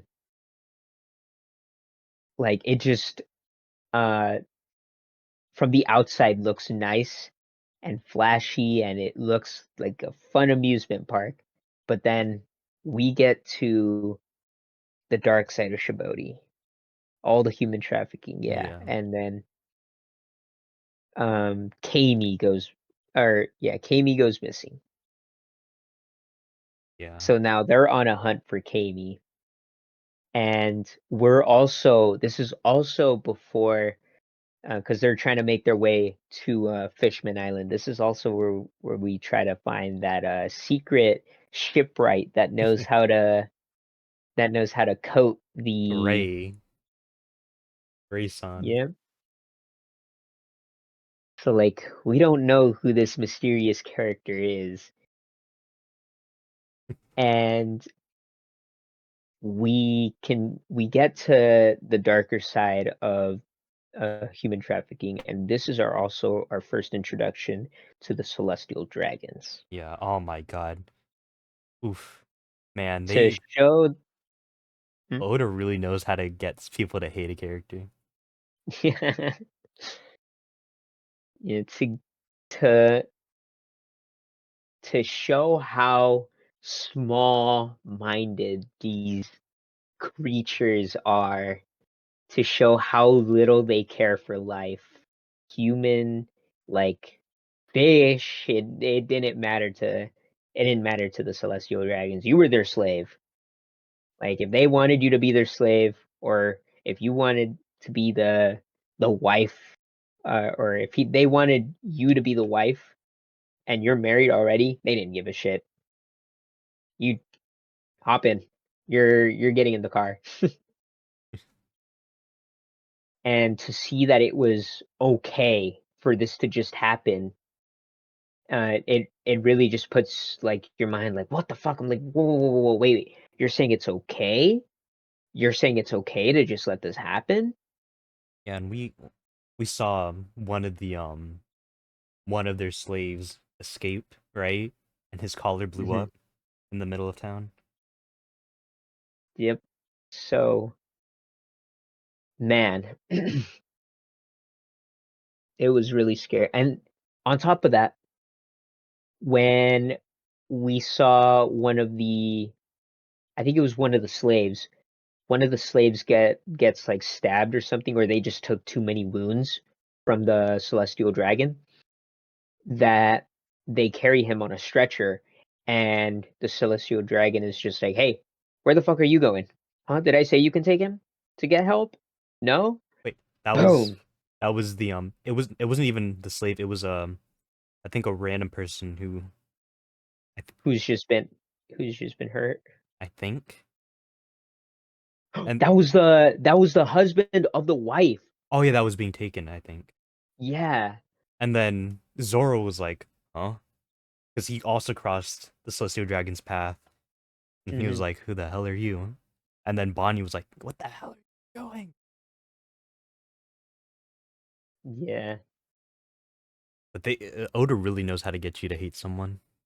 No, definitely. And then when we get to the actual, like, um the human shop is, I think, what they call it. Yeah. When we get to the human shop, we see all these different types of not only people but like races.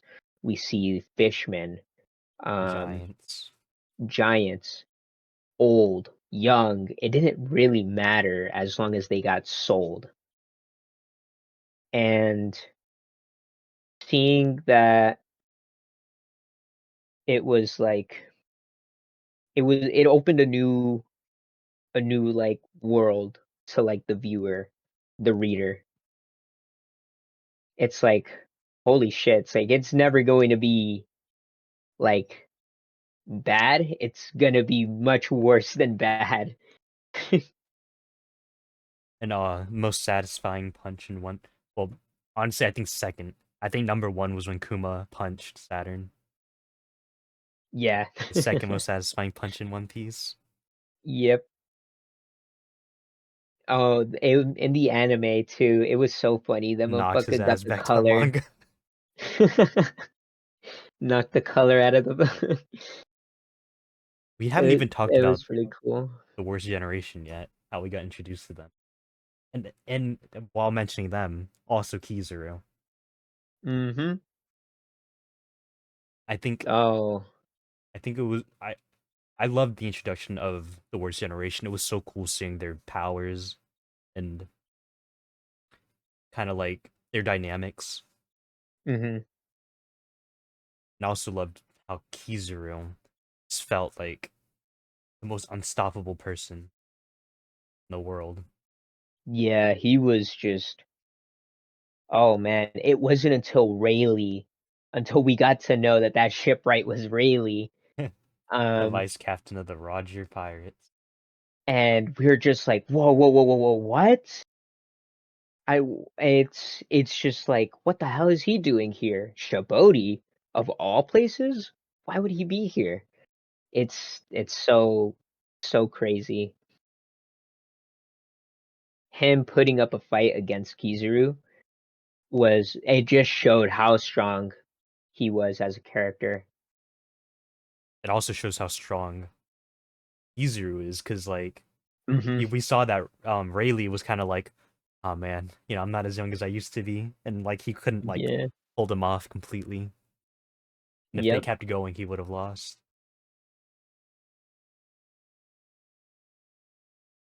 And then when Kuma came in, Yeah, all the pacifistas. When we saw though, Sentomaru, that's the first time we saw Sentomaru control the pacifistas, and we were just like, "Wait, what the hell?" Is like, why do they have clones of Kuma. Kuma? And why is Bonnie so worried for Kuma? You're shocked to see what happened to Kuma. Also, oh my god, I just remembered the scene of Kuma on his last mission, him peeking in on Bonnie and just being happy and at peace that you know, she's doing so well for herself. Yeah. Man, it like Sabaody was really, really up there. Yeah. It had it had a lot. This is also the first time and not even forever. This is the first time ever that we see the Straw Hats lose. Hmm. There was no hope whatsoever, and like, They were wiped out. yeah, but it was crazy to me.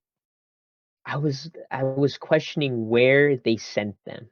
Where did they go? Why didn't he just kill him straight up? Because even was it Kizu or Sentomaru that was like, "What do you think you're doing?" Yeah, Sentomaru asked the question like, "What the hell do you think you're doing?"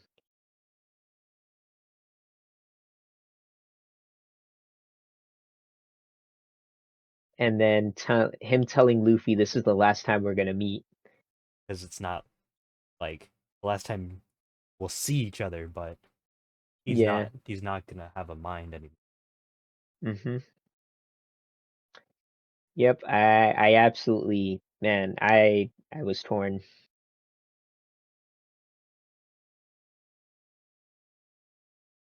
And then seeing Luffy like cry after being utterly defeated, saying like, It's "I'm not strong enough." yeah.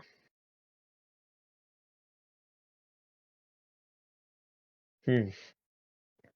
Yeah. Sabaody was. I I loved it. I loved it so much.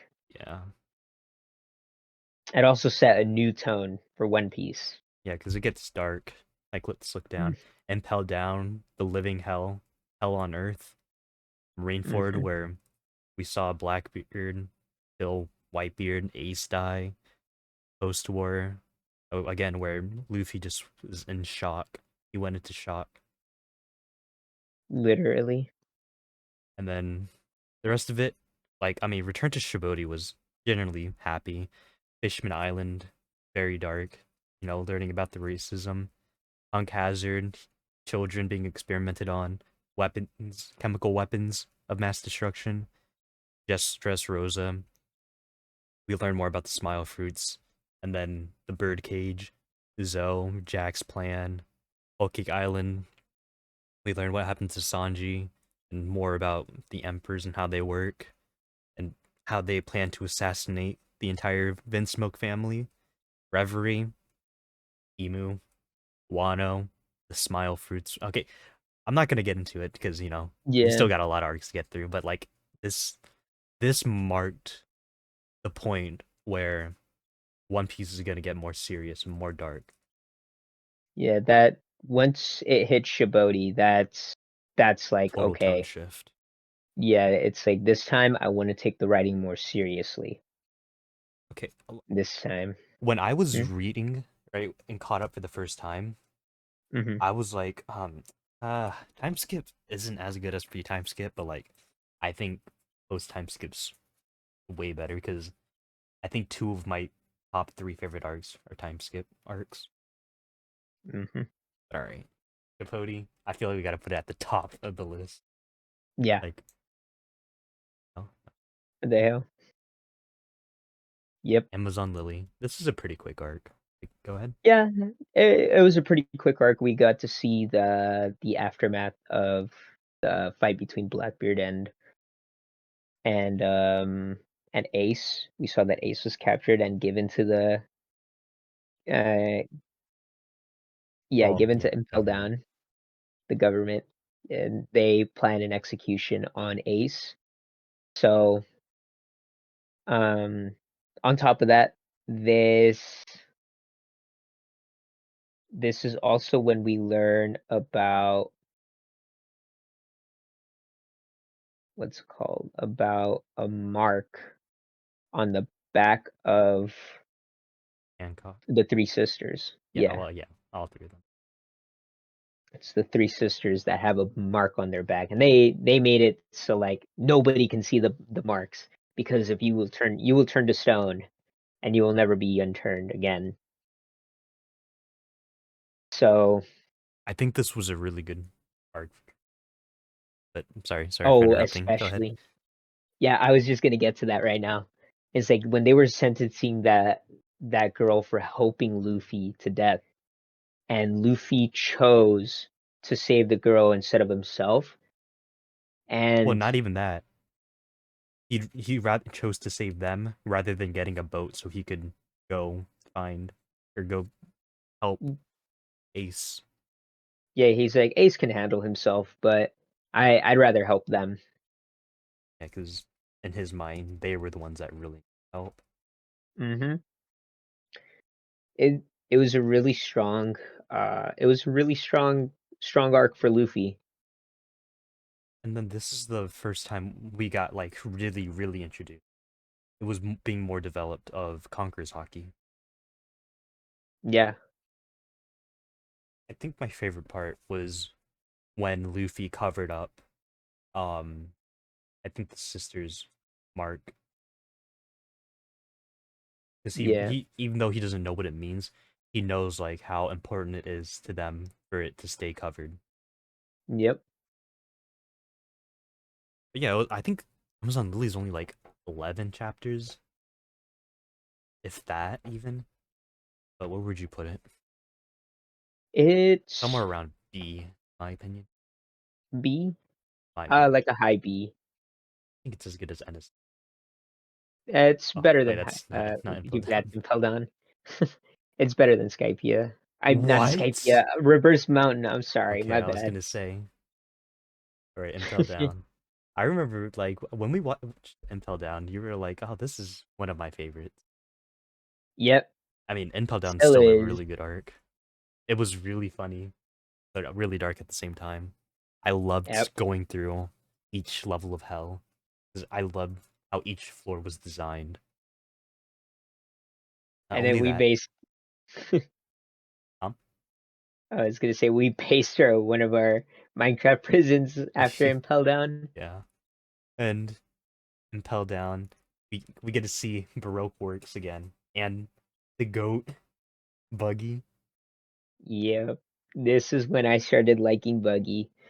This is when I was like, okay, he's the goofiest character, and I'm not gonna take him seriously anymore because it's just like at a after a matter of time, he's just gonna accidentally get what he wants.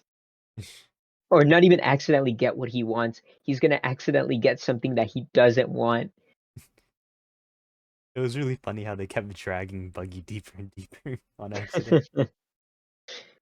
Yeah. But I want to start from the beginning. I loved how helpful Hancock was to Luffy. Mm-hmm. And what did you think of Magellan as a villain or antagonist? I think antagonist fits him more Yeah, he's not really a villain. He's because just more he's doing his job. like okay, let's be honest. Like most of the people there, like at least 99% of them deserve to be in Impel Down. Like Oh we yeah, had like definitely. especially on the bottom level, you had people like San Juan Wolf. You had, I mean, Shiryu was locked up, and the cat, just all the Blackbeard's crew down there. And then you had people like Crocodile, Mister One. Yeah, those were like the people that you were like, "Oh, okay, it makes a lot of sense why they're in this level." Yeah, And then him like him going to see Ace just to save him and him risking his like his life. his his life. Yeah. He had a shitload of poison that like in his Yeah, body and he was still kicking just to like find Ace. This is also one of the best arcs for Bon Clay. yep. My goodness, it was just on top of him already befriending the Straw Hats, he goes out and risks his life as well to um to Save him, save Luffy, and then and he tries eventually, to find sorry. I was gonna say that he tries to find the miracle worker Who is the who miracle worker? fuck I forgot the name. Ivankov. Yeah, Ivankov. Yeah, and seeing this is like seeing Ivankov, I was like, ooh, this is a little silly of a character. And The goat. then it made a lot more sense of why he was called a miracle worker. It's like miracles, the line he says, like miracles don't happen. It's like miracles don't happen if you don't put any effort in it. Like miracles only happen when you put the necessary work for them to happen. Like that was a really beautiful line.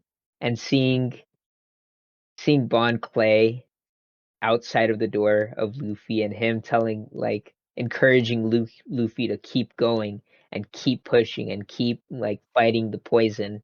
Love that. Absolutely love it. I was gonna say a point that you missed, like like talking about specifically. I love the Mhm, moment where Bon Clay, like, he runs, but then he just like immediately regrets it, and he makes up for it by tricking Hannibal into getting his disguise and clothes to get mhm, some uh some antidotes, but it turns out that they can't make anymore. So then he drags him into through the freezing hell, and then he gets attacked by the wolves, but he still tries his hardest to um to get to you know to find mhm. Ivankov. And that's where we see Luffy use Conqueror's Haki on the wolves.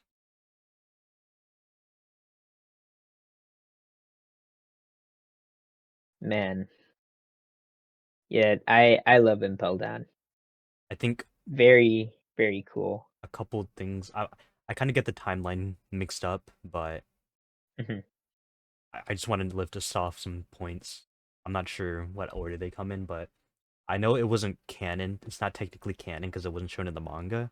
But seeing mhm, Hannibal try to stop Luffy from escaping, like, he was beaten mhm, and he basically like just grabs his foot, like he's all bloodied, and he says, "I can't let you go," because he mhm. sees that Impel Down is kind of what's stopping this like evil that resides in Impel Down from being unleashed on the public because the public fears pirates so much.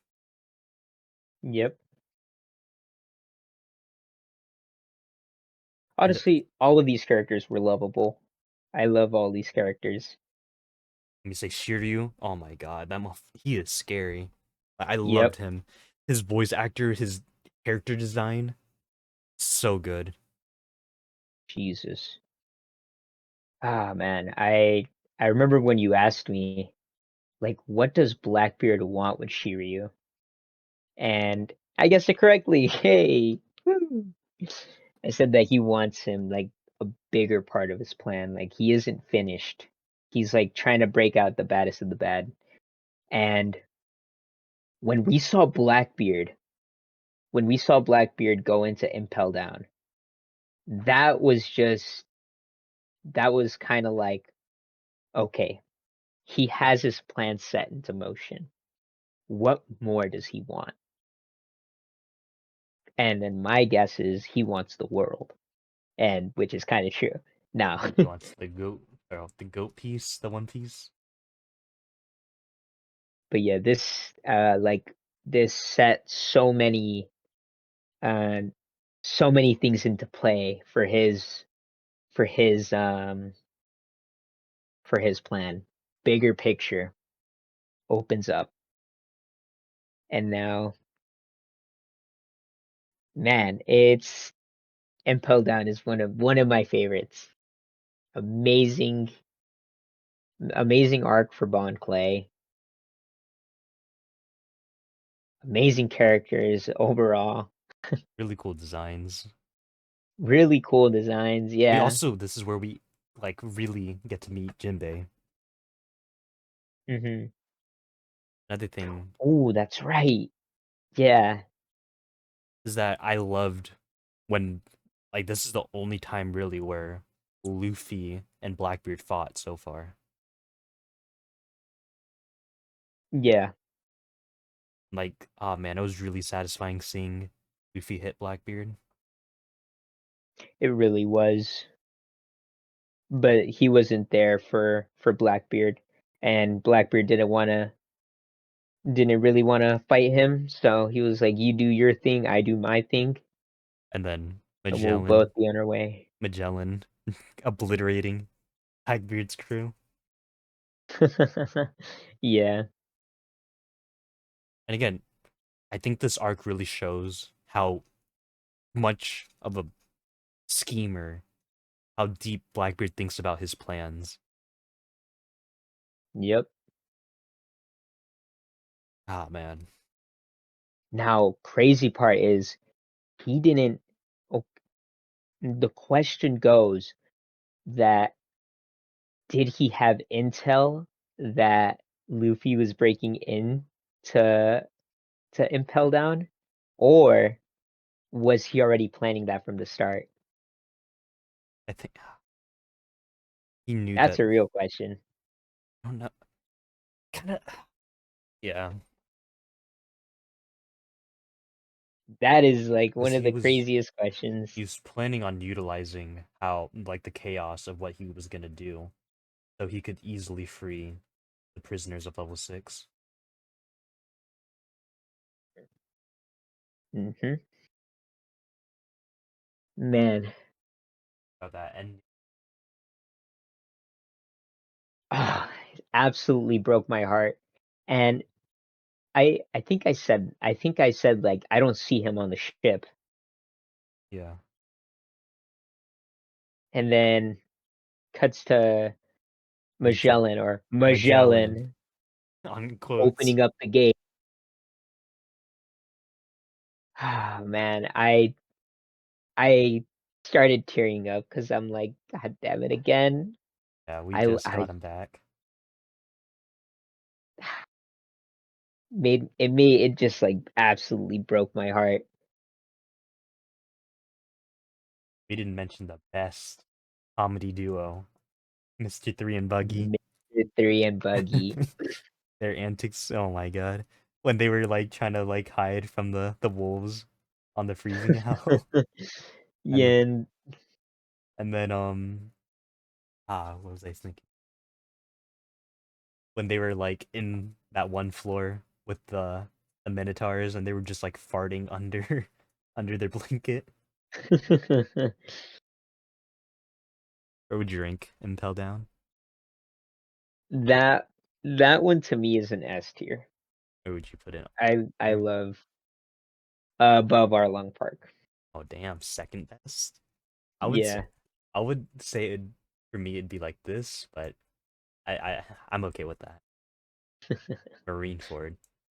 I feel like I don't like a Marineford as much as most people do. I still like the arc. Yeah. So I didn't like Ace. I didn't like Ace. Like I guess he was cool when we saw him during Alabasta. I guess he was cool. I was like, okay, maybe we'll get to learn more about him. Boom. Never learn a Well, shit detail about him. I mean, we do get his backstory with Luffy, and then we see his backstory with Yamato and Wano. Yeah, I mean, yeah, but it's like it's late. It's too late to the party. Yeah, It's not gonna make me give a shit about the character yeah, anymore. I really don't care. Didn't care for Ace. Like I don't even think I teared up when he died. I was like, oh my. Like the only reason I teared up was because I was like, fuck, he's gonna like Luffy's gonna take this so personally. And he did. He did take it personally. And and like I loved Whitebeard more Yeah, than I yeah. did love than I did Ace. It's like for the reason that Whitebeard was there, because he's one of his sons. Yeah. It's like he can't just let a son die, especially not like that. One of the greatest wars to happen.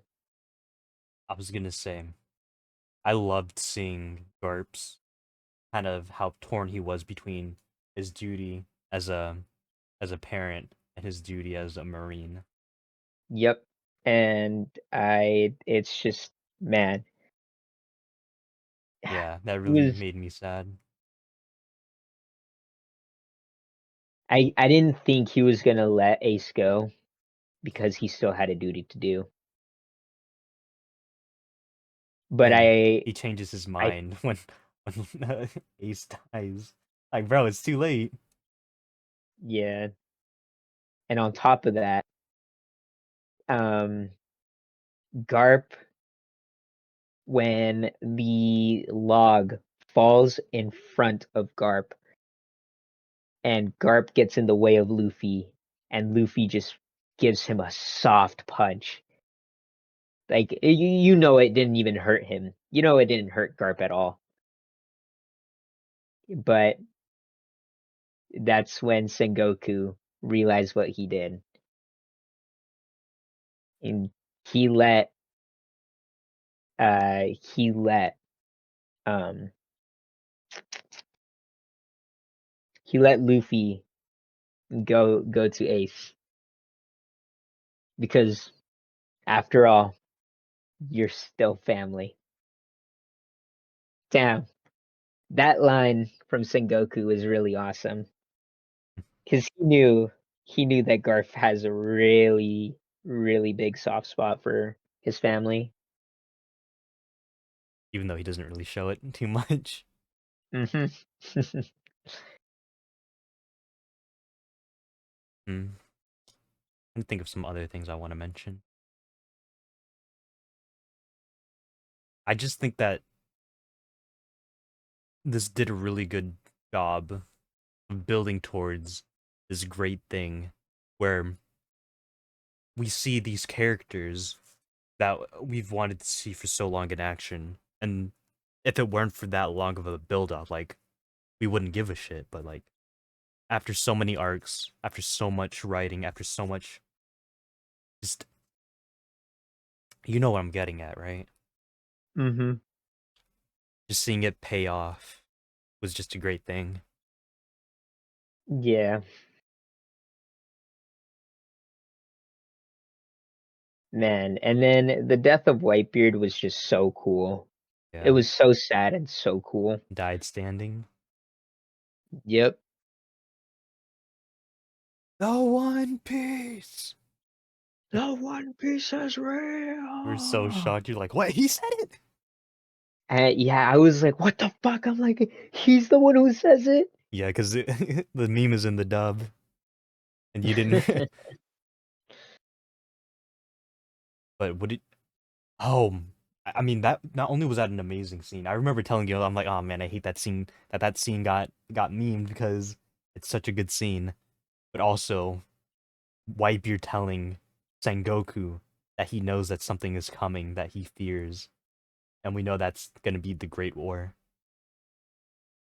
Yep. Oh, we're getting close to that war. Hell. And then Shanks coming to pulling up and stopping the war. Yeah, that.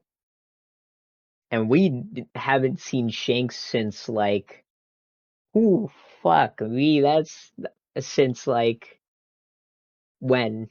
Oh, up to to this point. Up like yeah, up to this point, it's been The like last time we saw him, it was like when he met with Whitebeard a while ago. yeah. I think that was during Alabasta. Now that I think about it, I'm not sure. I think it was during Alabasta. Maybe I might be wrong, but yeah, that we haven't seen that motherfucker in forever. And then he comes in, stops the war. Oh well, stops them from continuing the war. Bounces. And then we don't see him again till like another six, like Years. 450. Like, yeah. Oh my god. Yeah. Also, seeing how adamant Jinbei was helping Luffy. I love that. Yeah. Just amazing fights all around. An amazing death. Only one amazing death of the two.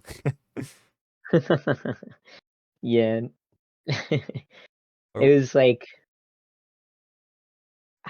I was like, man, Ace is such a he was already a hothead, not only because of his devil fruit, but this guy just takes everything too seriously. Like we all Ace. knew, No, go ahead. like we all knew that Akainu was just pushing his like buttons just to fuck with him. Like Akainu was like the mastermind of like, oh, I know this is gonna piss him off. I'm gonna say this. He was a big troll. I know because He was like an Instagram commenter. we saw that with Squard, him getting him to stab Whitebeard. Yeah, that like he even got me. I'm not even gonna lie. He even got me. I was gonna But go on. I was gonna say Ace died because he couldn't handle some Yo Daddy jokes. Yeah, that was literally like I, I like thought for a moment. I'm like, there's no way he fucking died to that. Like, there's no way that's how he dies. uh I'm just thinking about how ridiculous it is now, and I'm like, people cried during this. I was like, the only reason I cried was because of Luffy. I felt yeah, bad for yeah, a Luffy. lot of people like that I've seen, they said that they were more sad seeing how sad Luffy was. Yeah, I was like, that just broke my heart because it was like this person surely means a lot to him, and he's like, this is a different type of level. This is like more than personal, Yeah, like even on top of family. that was the most broken we saw Luffy. Yeah, Cause like he couldn't even move. Like he went into shock. yeah, and it's like, man, like wow, what a thing to go through. Where would you rank Marineford? Um, it's a high. It's above Skypeia. I agree. I Jesus, the fact that Alabasta is better than it is kind of nuts. I mean, I'm not surprised because I loved Alabasta. Okay, post-war. Post-war, it's about the training with Luffy and the other Straw Hats, Luffy's backstory, and Yeah, the we news. head back to Amazon Lily. Yeah. Honestly, I don't really have much to say. Well, I mean, well, his backstory, I feel like that should have came like sometime during Impel Down. Yeah. Mm-hmm. But I think I liked the the backstory. It was more like planting seeds for later, with Sabo. Yeah. Let me just say, my goat, Don Don, I loved her. Yeah, I loved her too. She's the Oh goat. man, she's awesome.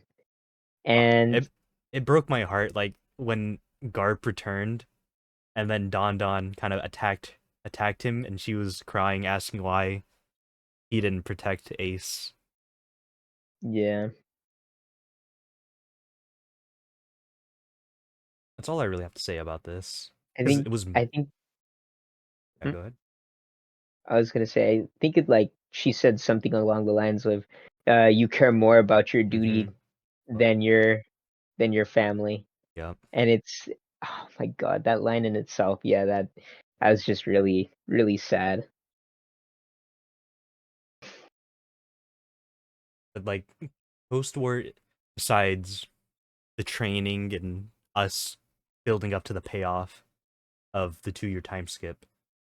Mhm. It was mostly the backstory of Ace, Sabo, and Luffy.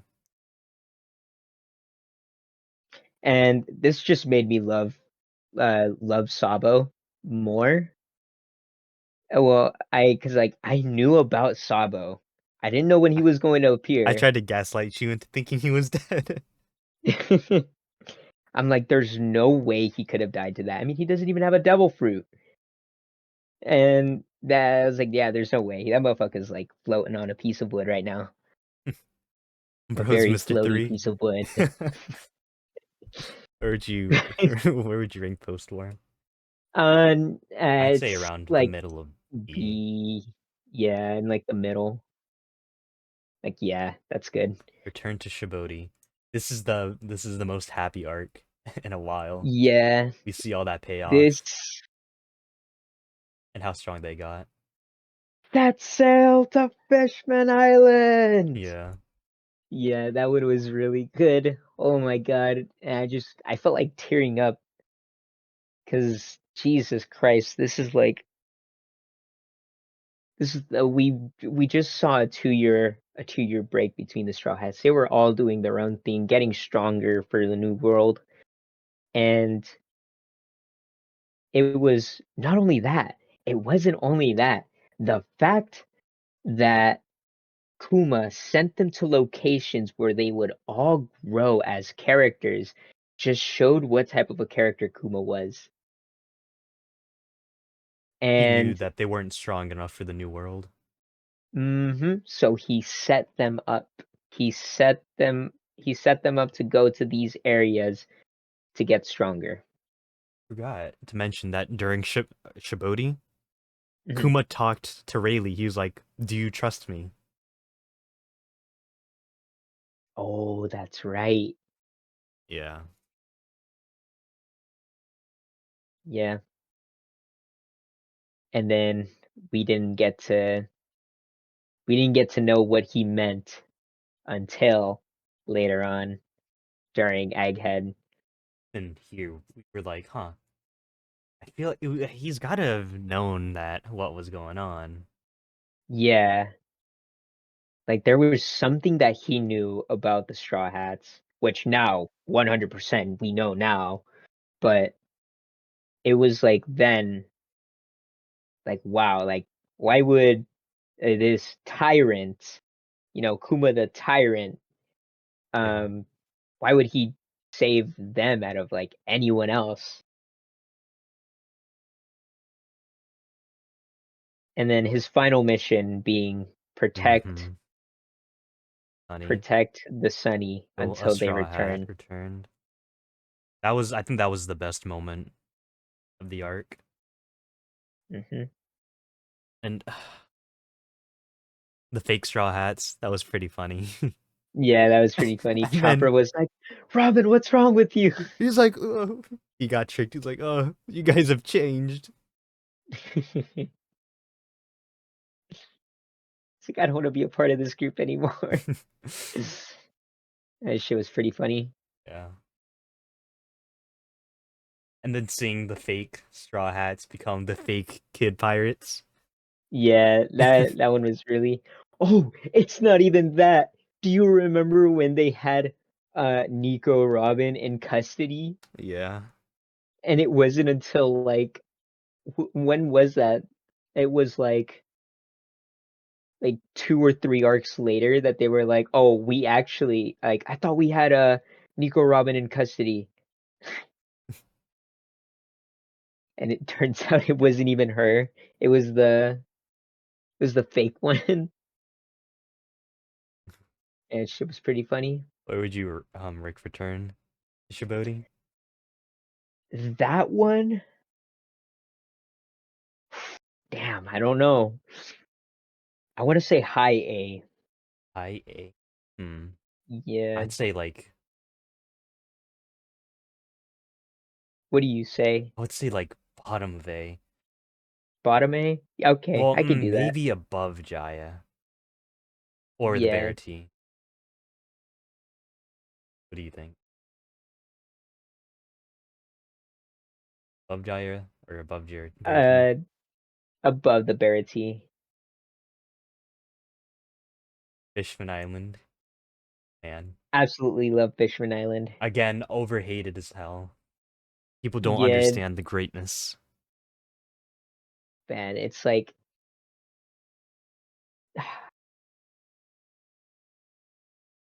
man, I don't even know where to start.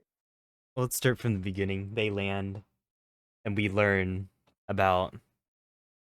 I think we get attacked by some sea monsters. Yeah. Mormu comes back. Mormu? You mean Momu? Momu comes back. Did You he? don't remember? Did he Yeah, come he back? did. Oh wait, He I came think I back. think he was trying to act all slick, like he Yeah. didn't recognize the Straw Hats. He's like, "Hey, I know you. Come back here." He was like, and then trying to act like he was like, oh, oh. Trying to act like he didn't hear him or something. Yeah. And that's where we get introduced to Hody Jones. I feel like Hody Jones is the most misunderstood. Uh, my God, Villain. on my camera you're tweaking. He's like the most misunderstood villain in One Piece.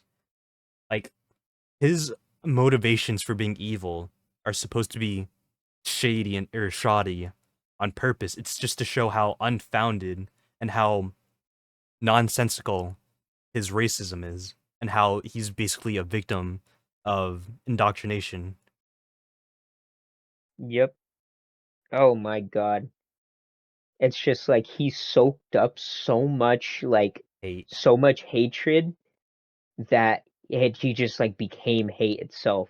And it like Where what came around comes back around. where he's even willing to just kill fishmen that just don't agree with him. Yeah, that's just holy shit. It was just really really crazy. Like at some point we saw how they treated Hachi. Yeah. Like he Like was like we we saw how much hmm? sorry. I was gonna say we saw how many arrows they put in his back. Was it arrows? Um yeah. I think it Either was. arrows or swords. Yeah, And they were like, "Oh, we once respected you as a member of the original Fishman Pirates. But you've yeah. grown to love the humans." It was just it really it set like this really like strong hatred towards him, but it's like damn, it's like I don't know the word.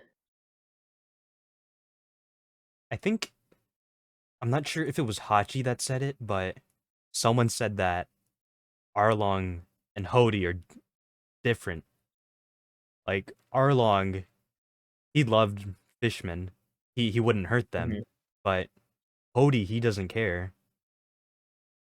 He'll like kill That anybody that got in I his think way. that was Jinbei. Oh, it was in the forest. Yeah. Oh man. And it was it was one of those things where we get the side of the what's it called? Of like the royal family. Like we get to see what the royal family did to help like to help the fishmen.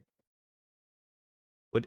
Okay, I mean, it was basically it was two different backstories. We saw Otohime's and Fisher Tigers. I loved both of them, but I loved Absolutely love both of loved them. Fisher Tigers. Yeah. Oh, man, it was just they were both great Yeah. during what was it? And I think it was like during or when Hody started taking over that he had the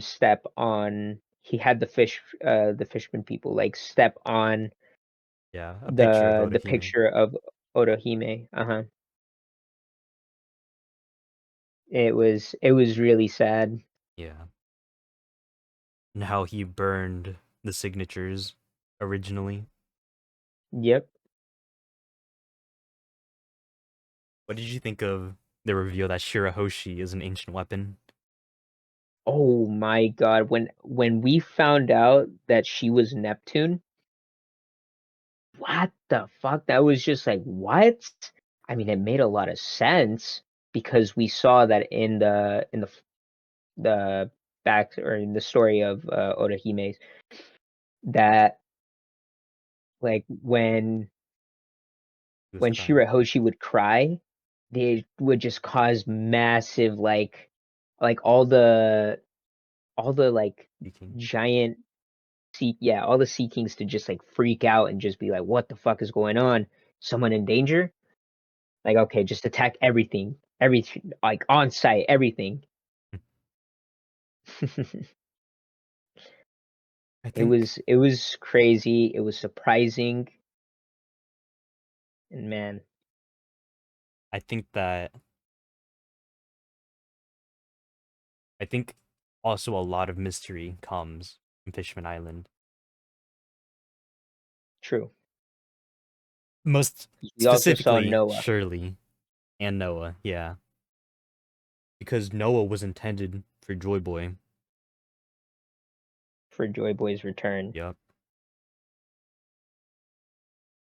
and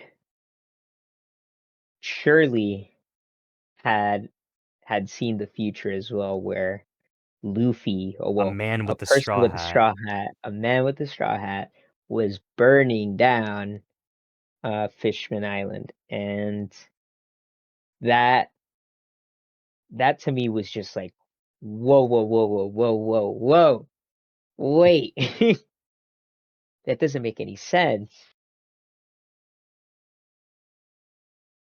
Uh, But man,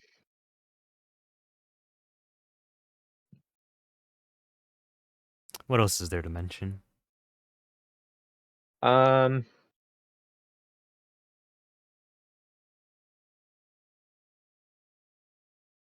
hmm,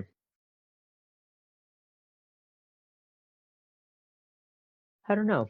What else is there to mention? Oh, I loved the ending where Luffy and Jinbei had a blood transfusion. Oh, that's right. How taboo that is, that it was so taboo that it's illegal.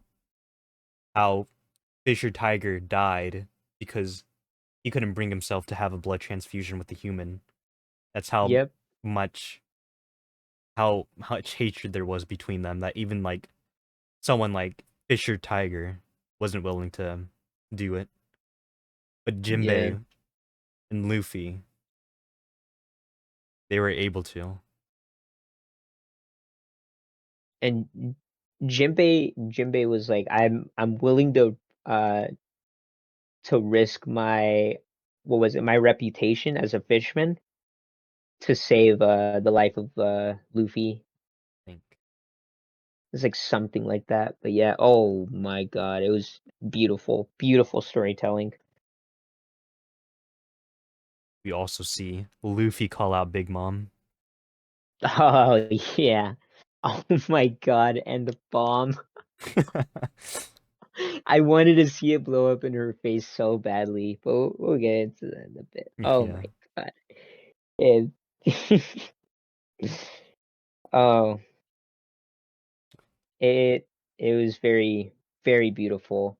yeah, And he also swore to Luffy during this that he would be a part of the Straw Hats. yeah. And I was like, yeah, he's a part of the Straw Hats. It's We like don't see him for another fucking until like 300 something chapters later. fucking Wano. Oh my god.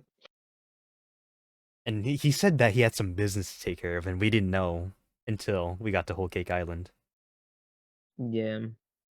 Where would you rank Fishman Island? S tier. Right next to Yeah, Impel Down. Punk Yep. Hazard.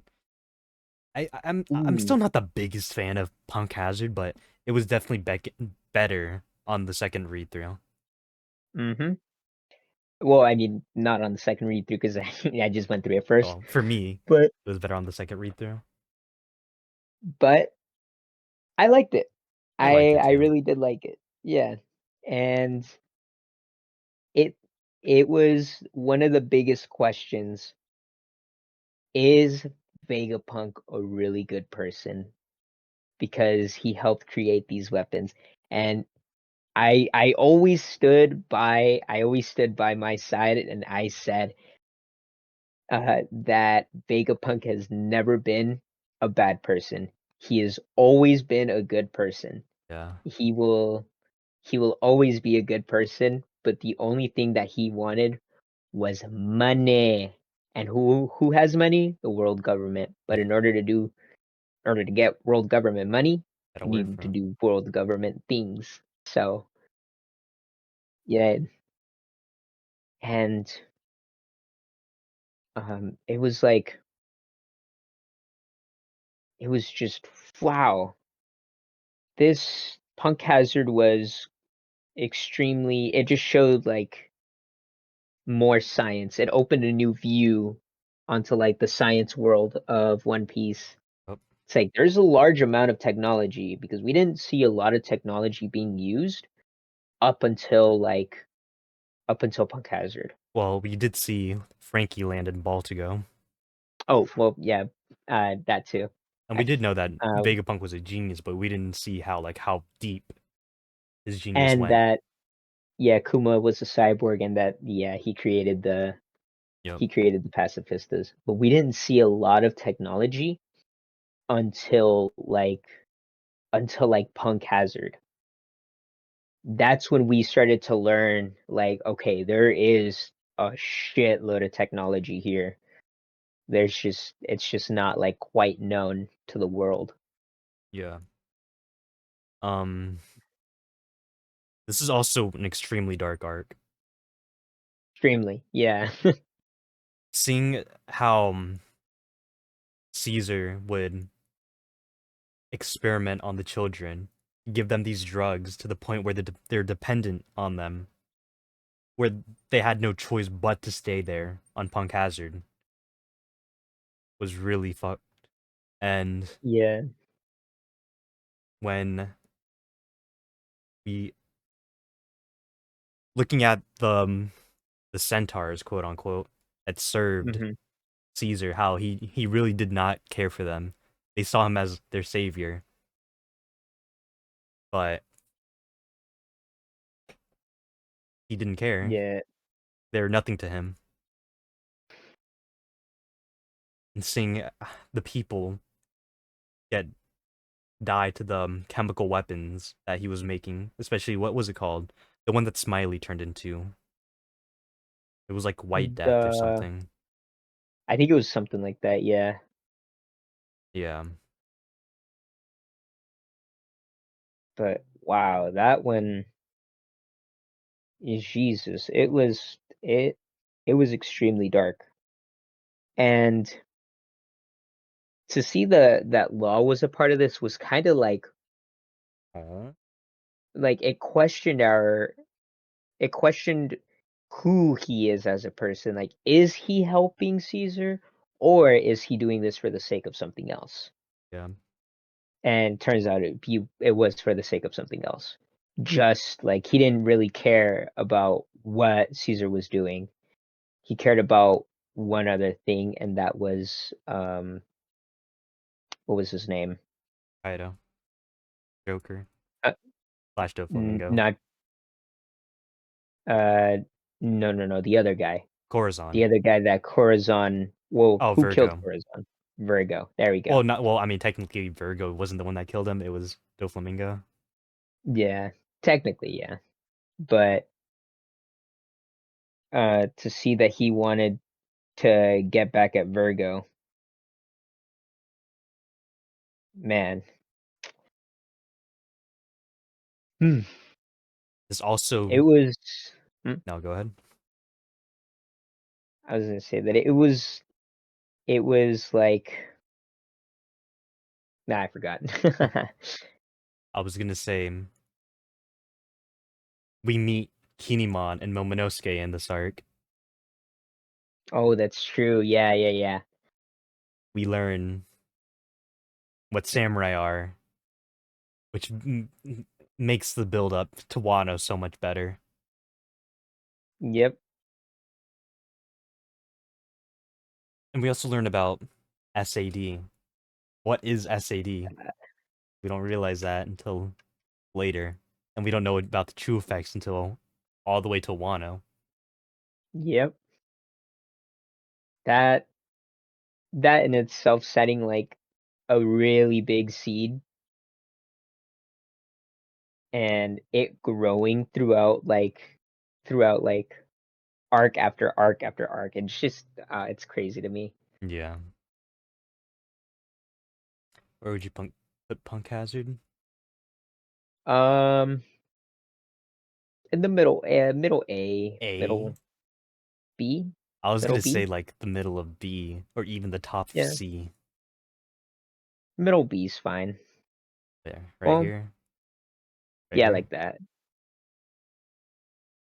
Dressrosa. I even on the second read through, I'm still not a big fan of Dressrosa.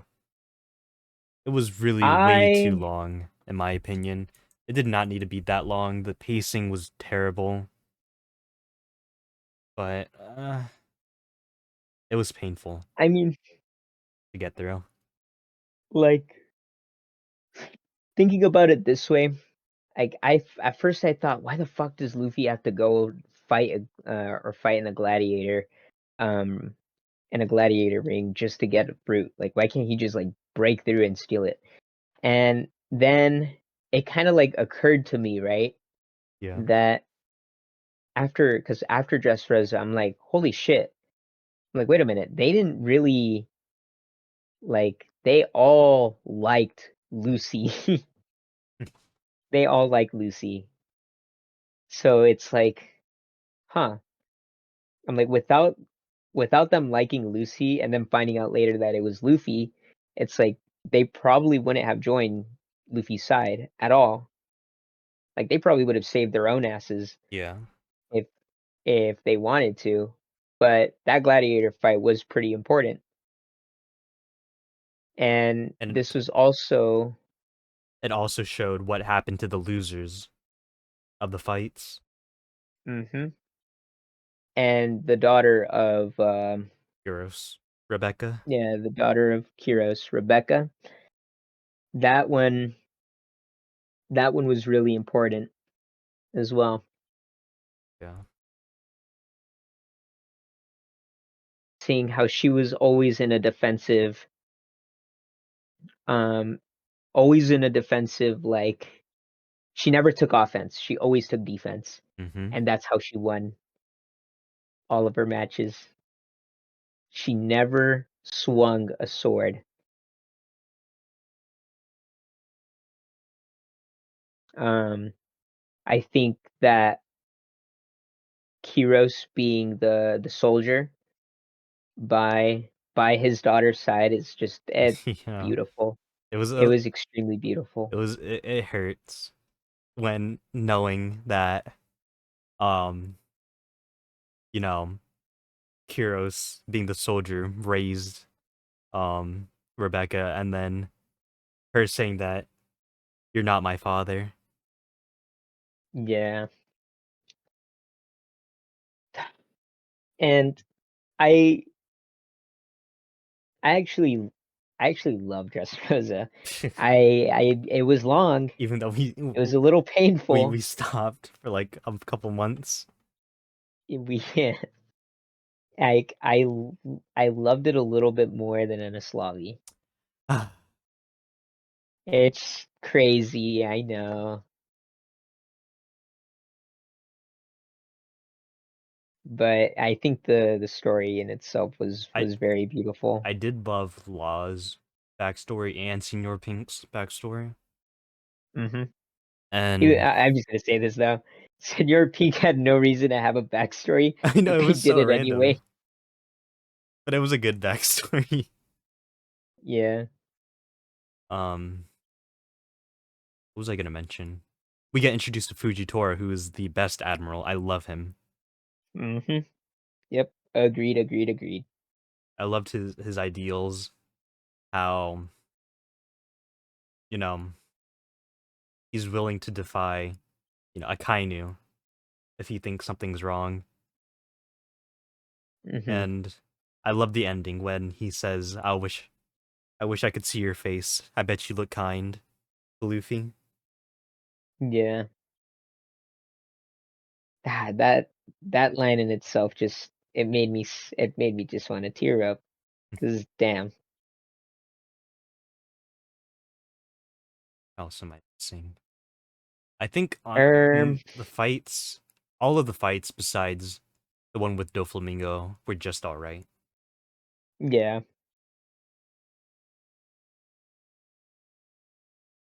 The we also get a little bit more intel on what sad is What the in smile fruits Dressrosa are. and what the smile fruits are and what like how they grow the smile fruits using the tantares Yeah, by gaslighting them into thinking that the princess is dying, their princess they're is really dying. gullible. It's like yeah, they're it's wow. It was just man, Hmm. Seeing yeah, I really love Dressrosa. seeing Heroes beat Diamante was really satisfying though. He was the one Yeah, that killed their mother, or his wife and Rebecca's mother. yeah, Also, I loved Doflamingo's plan to take over Dressrosa too. yeah. I did too, and to make it seem like it was this happy place where nothing bad The happens. City of Love. The city of love, yeah. It was just it hmm. Hmm. Hmm. It's like that name in itself just sounds not right. The sugar's devil fruit is really scary. It's crazy. Yeah. And on top of on top of that we also get Law's backstory. Yeah, I mentioned it, Oh, but I loved did it you? too. I forgot. Forgot. And But we gotta yeah. mention God Usopp. Yeah. Usopp accidentally becoming a god and him going through with it. And seeing he got 5 stars like GTA.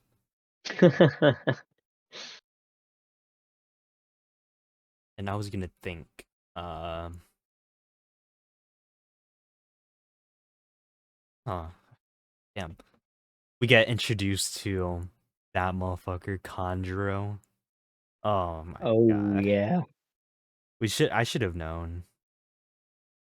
I love how there was foreshadowing in ways we could have figured out that he was a traitor. Yeah, man.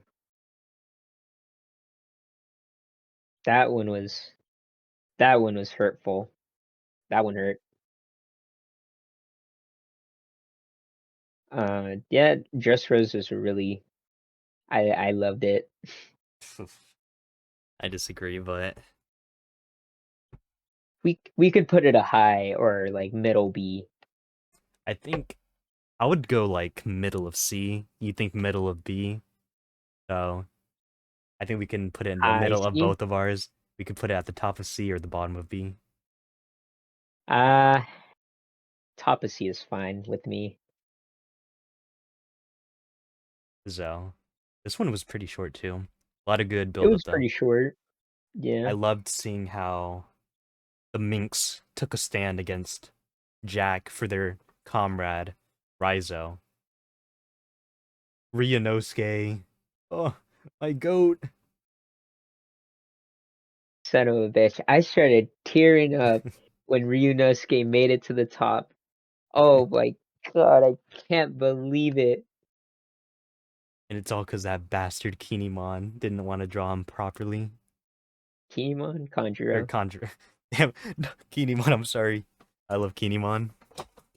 Yeah, I love Kinemon too. Pretty cool. But I loved learning about the Minks, their stand Mm-hmm. against Jack. Learning more about Raizo. That's when we learn about the road poneglyphs too. And Mm-hmm. how it was the Kuzoki family that created it. Wait, was it the Kuzoki family or was it just Wano? One Wano. It was Kozuki. Kozuki, yeah. And that's basically what I think of it. I loved all those things. Loved the characters that they introduced: Pedro, Carrot, Inurashi, Nekomamushi, which, dogs from Cat Viper. It Yeah. was basically Garf's, the Garfields. What do you think? Man. Um, like seeing Zoe not be an island, but an elephant, Yup. Adds a it lot of mystery was too. it added a lot of mystery. Like why is this elephant walking around? And we don't get told until later. And the only two people who can hear Zunisha is Momonosuke and Luffy, Yup. which added the question, why are they so important? Why can they hear Zunisha? What more is there to Zunisha? It was, I mean, we did see that as well in during Fishman Island, where the he heard the serpents talk. He heard all like the fish talk. It was strange. It's like, what the hell? Like, I don't know what you're hearing. He's like, yeah. you guys can't hear that?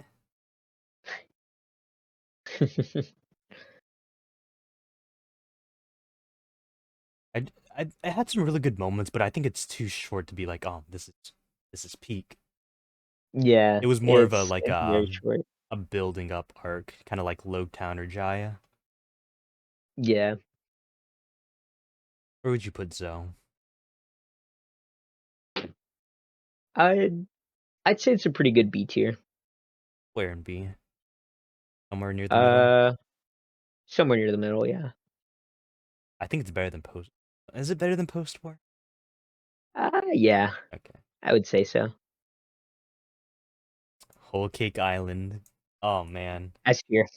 S tier. I don't even gotta say anything. S tier. I love Whole Cake Island. Yeah, I love the the whole marriage thing. The the fight, I love the characters, the fights. the design I of just the whole thing, the Yeah, Candyland idea taken to Big Mom its herself. maximum. Oh, Yes, I love Big Mom. People don't get Big Mom, man. it's oh, she's so cruel, but if you're by her side, she is the sweetest person. Unless she's hungry. Yeah. It's like, oh man. It's like picking a fight with Big Mom was one of the scariest things you could possibly do, and Luffy did it. Yep. And Luffy did it. Oh my god. Oh, like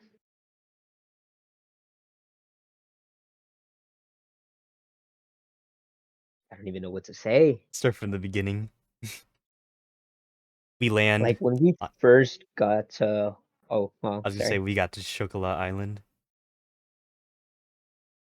Yeah, when we get to like Chocolate Island, uh, and we see Pudding for the first time, and we see that Pudding is gonna marry Sanji, we're like, what the hell? Like, she's beautiful. And she's really Why wouldn't you? nice. She's willing to call it And she's off. really nice. And then it's like, I, like at first it's questionable, but then it's not questionable because later on she's like, no, I'm really willing to go through with this. Like I'm really willing to call it off in front of Mama. And then it's like later on, Yep. she like, oh, Third Eye appears. Like, yeah, nobody likes this Third Eye, and I'm gonna make sure I Sanji. kill Sanji in front of his crew.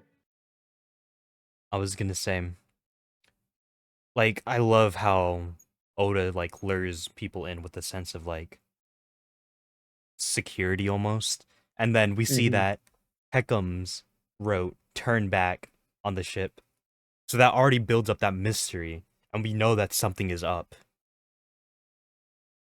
and Yep. that just keeps you on edge, and I love that. Yeah, I Whole Cake Island was such a mystery. Yep, The people paying with their soul, a piece of their soul, a piece of their life, not even their soul, a piece of their life, as like a tax to the island. And then we can kind of see how all these like creatures were created. It was because of Big Mom. or devil fruit. Big Mom created all of these creatures. Yeah, sure, her devil fruit created all of this. So, um, and yeah, like like Brooke said, Big Mom indeed. Holy hell. She's got to be one of the toughest, thick-skinned, and I don't mean that in a mean way. Thick-skinned, like like uh, Jesus. She's strong, is what Yeah, I'm trying to say. Extremely strong. The fact that she's only vulnerable during a certain on like a very specific event, you got to do like some like zombies Easter egg just to like just to uh just to get her in a week, like just to get her weak for like a couple of seconds. 5 seconds was the window span, and like they didn't even accomplish the mission. So it was a bust, a complete bust. That's how strong Big Mom is. On top of Big Mom, her children, her kids are possibly the scariest. Like I was scared during this whole entire arc just yes, because there were people with billion berry bounties. There were people with the craziest devil that were, fruits. yeah, the craziest. It's like, wow, like I can't even believe this. We saw like he barely was able to beat Cracker. How and he wants to fight Big Mom? Yeah, that's, oh my God. I mean, It was one of those things where it was just like, wow, how did they even make it out alive?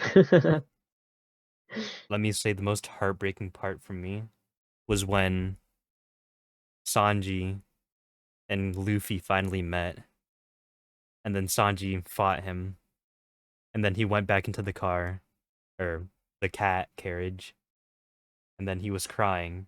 Luffy said, "He might be the one hitting me, but you're the one. I know that you're the one that's hurting." Basically, like, oh Hmm. man, I started tearing up, and he said he'll start. He'll only eat his food. Yeah, And man, I hated the Vince Smoke so much. yeah, it really made me hate the Vince Smokes. And it also brought up the same question. Is Vegapunk a good person? Yeah, because we know he worked with Caesar, and then now he worked with Judge. Now he worked with Judge, and it's just like, and as soon as we saw the cloning devices and like all the cloning like tubes, and we were just immediately like, wait a minute, wait a What the minute, wait a minute. hell? It's like that's the same shit that that Kuma went through. He's been cloned. So we kind of just I had like I wasn't like I was now 50-50. I'm like either Vegapunk is a really nice person who just so like just happens to make weapons for the government, or he's like the really horrible and shitty person. But it's like again, I come to my senses and I'm just like, no, he's a good person because why would he do this, this, and this? Why would he grant Kuma's last request? Exactly. It's like it brings me back to my senses. I'm like, no, no, no, he's a good person. Yeah. But Judge wanting to take the humanity out of his kids. Yeah. Wow, that was so shitty. Extremely shitty. And seeing And how they treated him, Sanji, that pissed me yeah, off. it just it was it was a strong hatred for Judge. And then it was almost about to bite him in the ass too, because for a Mm-hmm. moment when his life was in danger, he was the one that was worried, and he was the one that was questioning why his sons didn't have humanity Why are they for just their last laughing? moments. Exactly. So it came to bite him in the ass. And even after that, his ego is so far up his ass that he just thinks, Uh, oh, Sanji? Yeah, you're still a failure, by the way. Don't ever forget that. And like we know as like it well to us, Sanji has never been a failure. Yeah. He's not a failure He's at the all. goat. He's yeah. And this arc really fixed up my question into is Sanji really a cool like a good character? The best Like Sanji arc the is Whole best. Cake Island. His backstory 100%. really broke my heart. How like he was treated like shit the entire time. He was always told that he was a failure. He had this passion. He wanted to share it with his mom, who was the only one who loved him. Then she eventually dies, and now he's locked up. But he's able to do what he wants to do. Is he was able to cook. Yep, man. Mm, And calling Zeph his father. yeah, oh He only man, has one father. Oh man, that was beautiful. that makes me love Zeph so much more. And then seeing at the end, like the parallels between Sanji and Zeph. Ah man, Hmm. let's talk about the pudding reveal. What did you think of that? When Pudding ended up being a uh like kind of like I guess a backstabber or like the like yeah, Yeah, that's it. That's if the she right ended up word. backstabbing the love she had or the love she had Quote quote unquote quote unquote. for Sanji unquote because she technically did actually love him. It's just the third eye that was speaking. And she switches personalities. We didn't know that until later on, but when she got revealed, she was like a very mean person. She wanted to kill Sanji, and how she was making fun of him. It was It made absolutely me like really mad. heartbreaking. I was just like I was like ripping onto my like my armchairs when that happened. I hear I was like, God what the damn it, fuck dude. I'm was like, back? there's no way. And Sanji just overhearing the entire thing, him trying to get a light, and he couldn't even do Yeah, that, so he just sits there crying, yeah, and he accepted his fate too. yeah. The thing is, he never even saw the third eye. Yeah, and when he He did, didn't see it until, yeah, he he said it was beautiful. And that's what made pudding really fall for him. yep. Mm. Oh man, yeah, that seeing, yeah, seeing how broken. how heartbroken he was. And this too, this was like moments before he ended up taking the, because he was going to give the food to Pudding, but he accidentally made all the favorite food of the Straw Hats. And the thing that I really like Accidentally. about it is that he even included Zoro's favorite. Yep. And then the And parallel of when Sanji was taking the food to his mom and it getting ruined and everything, but her still loving mhm, it, and the same thing happening with Luffy. yep,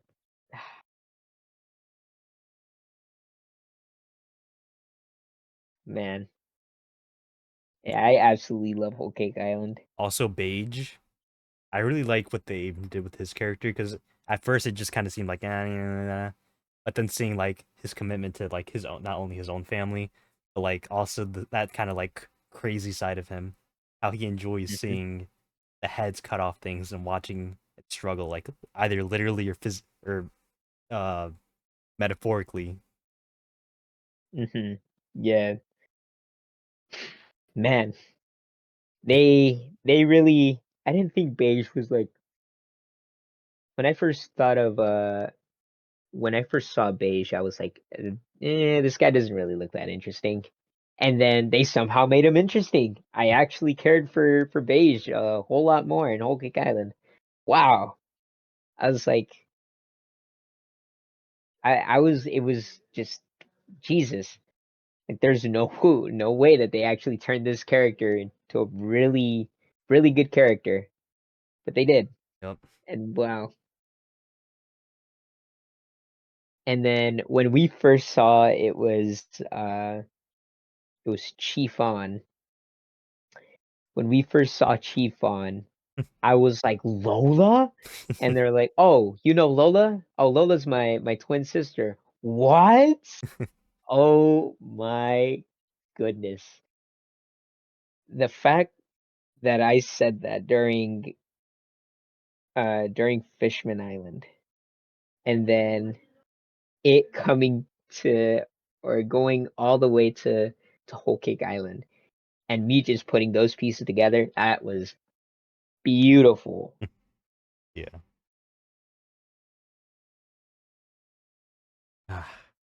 What did you think of Katakuri? Very scary. I was actually very scared that he wasn't able to, or that they were going to put a hold on the fight, and that he wasn't going to beat Katakuri. Thing though that I like about Katakuri is his big brother, the big brotherness of him. How he Yeah. cares so much about his family. How he'll be the perfect man if it means protecting his family, and Mhm. kind of his code of honor when we saw him stab himself because Luffy kind of was sabotaged in their fight, and I really loved Yeah. that. And on Luffy's side, I love how again he understood how much hiding his face meant to him. So after he beats Katakuri, he covered his mouth. Yeah. And another small thing, I've already told you this. I loved the little scene where Brule was patching up Katakuri and basically just thanking him. Yeah. Brule being the favorite sister. Honestly, it's just amazing. I loved it. Like, Brule is such a small time character too, Yeah. Well, we did but see a lot of her it was power. just so, well, yeah, but like, as a character herself, she was mostly used as like a jump here to here to here to here. As a But quick yeah, travel, fast travel. yeah, fast travel. Yeah, it was really heartwarming to see the relationship that Brule had with Katakuri. Yeah.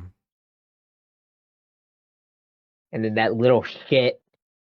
That Ew, blueberry he's a pear monster. looking. Yeah, I wanted her to get like a pillar dropped on her. Jesus, I hated her so much. I have to be the favorite. I'm everybody's favorite. Shut Fuck the out of here fuck with that up. bullshit. One of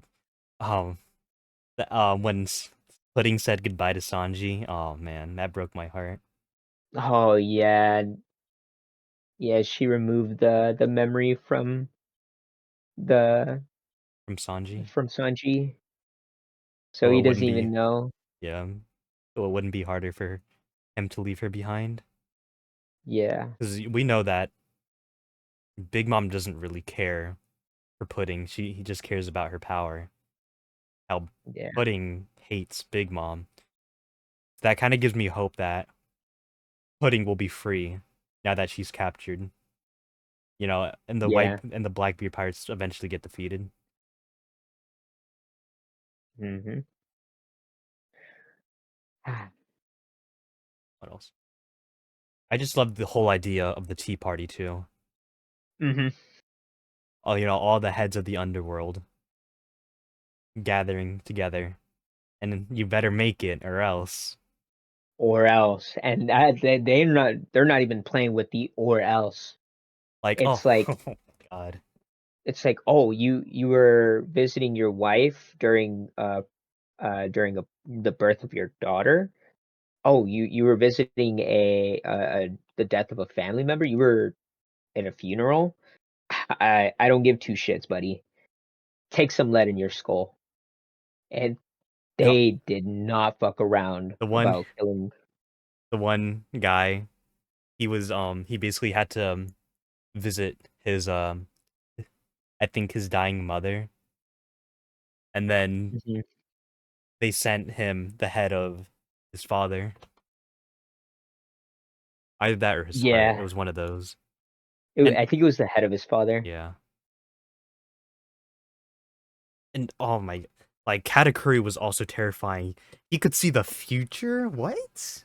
That was just questionable. But when we found out later on, when we see Shanks use the same thing, it kind of made a lot of sense of how he lost his arm, because you aren't invulnerable to the attack, even if you predict it. Yeah. We've seen that we've seen that done, but yeah, him seeing the future kind of opened up a what the fuck, like what kind of hockey is this? And then um it I thought it was going to be impossible for Luffy to beat him, Yeah. because it was just going to be like he just sees the future so much that he's just unstoppable. I thought we were going to see a round 2 later on, but no. He ends up defeating him in Whole Cake Island. Man, that was a really cool fight. Really good one. Also when Luffy was like tells Katakuri that he's gonna be king of the pirates, he's like, haha, you're looking quite far into the future. I like that Yeah, moment. I like that too. Ah man, I really loved Whole Cake Island. It Yep, was this such a good one arc. S tier Yeah. 100%. Thinking of anything. Oh yeah, their escape with Jinbei. I really liked that. I really Oh, liked that's right. Okay, my least favorite part of it was the mirroring woods. I felt like that was really long and kind of boring. Yeah, that was pretty. Yeah, but and then again they tease us with I wanted to say this as well. When they crash the party, um when they crash the party and Jinbei stares down to Uh-huh. Big Mom and says, I like at this moment I quit the Big Mom Pirates," and he sets down the little bowl, The cup. the cup. Yeah. Oh my God. And he wasn't even frightened by Big I Mom, know. and she was like face to face, inches away from her. Oh my God, that was so cool. That made me love Jinbei so much more, a Thing thousand times more. he was like, I can't be scared of a mere emperor. Yeah, man. And he played his cards right. He played his cards right. He knew that that wheel of fortune was fucking rigged. He Hmm. saw it and he's like, I'd rather play my cards later. I remember um Pedro's backstory and his sacrifice. Yeah, That was heartbreaking. that and yeah, it's just seeing Pedro sacrifice himself as well. Because he knew that was kind of like he had to do it.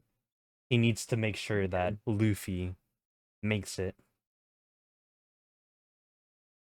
I was like, I'll be damned. Like, I'll be damned if this motherfucker's sacrifice goes to waste. And and then I see Pero Spero fucking get up with just a missing arm, and I'm like, well, at least he did something. Yeah, I mean they were able to get rid of the candy on the ship, but they weren't True. able to kill anybody. Yeah, I just felt so heartbroken. I was like, damn. But Pedro was ready to go. That motherfucker was ready to go. Yeah. And oh man, Also, I just thinking about it now makes me sad. there were a lot of funny moments too. I loved when they were trying to sneak sneak in to save Brooke from Big Mom. Oh yeah, it's like a fucking small ass fly, and she just used hockey and He's like, boom. I was. It wasn't even hockey. She just used used her normal hand and just yeah. broke the fucking floor. And then and then Brooke getting scared too. And then he was like, "Oh, it's just a fly."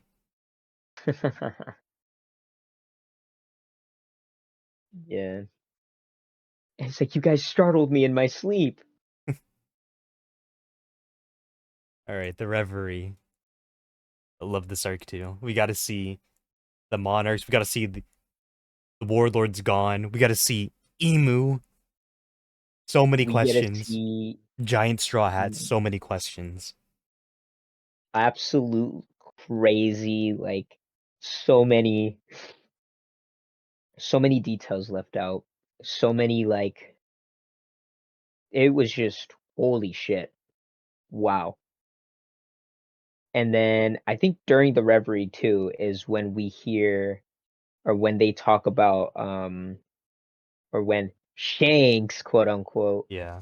talks to the five elders, and we're like, whoa, wait a minute, what is Shanks doing there?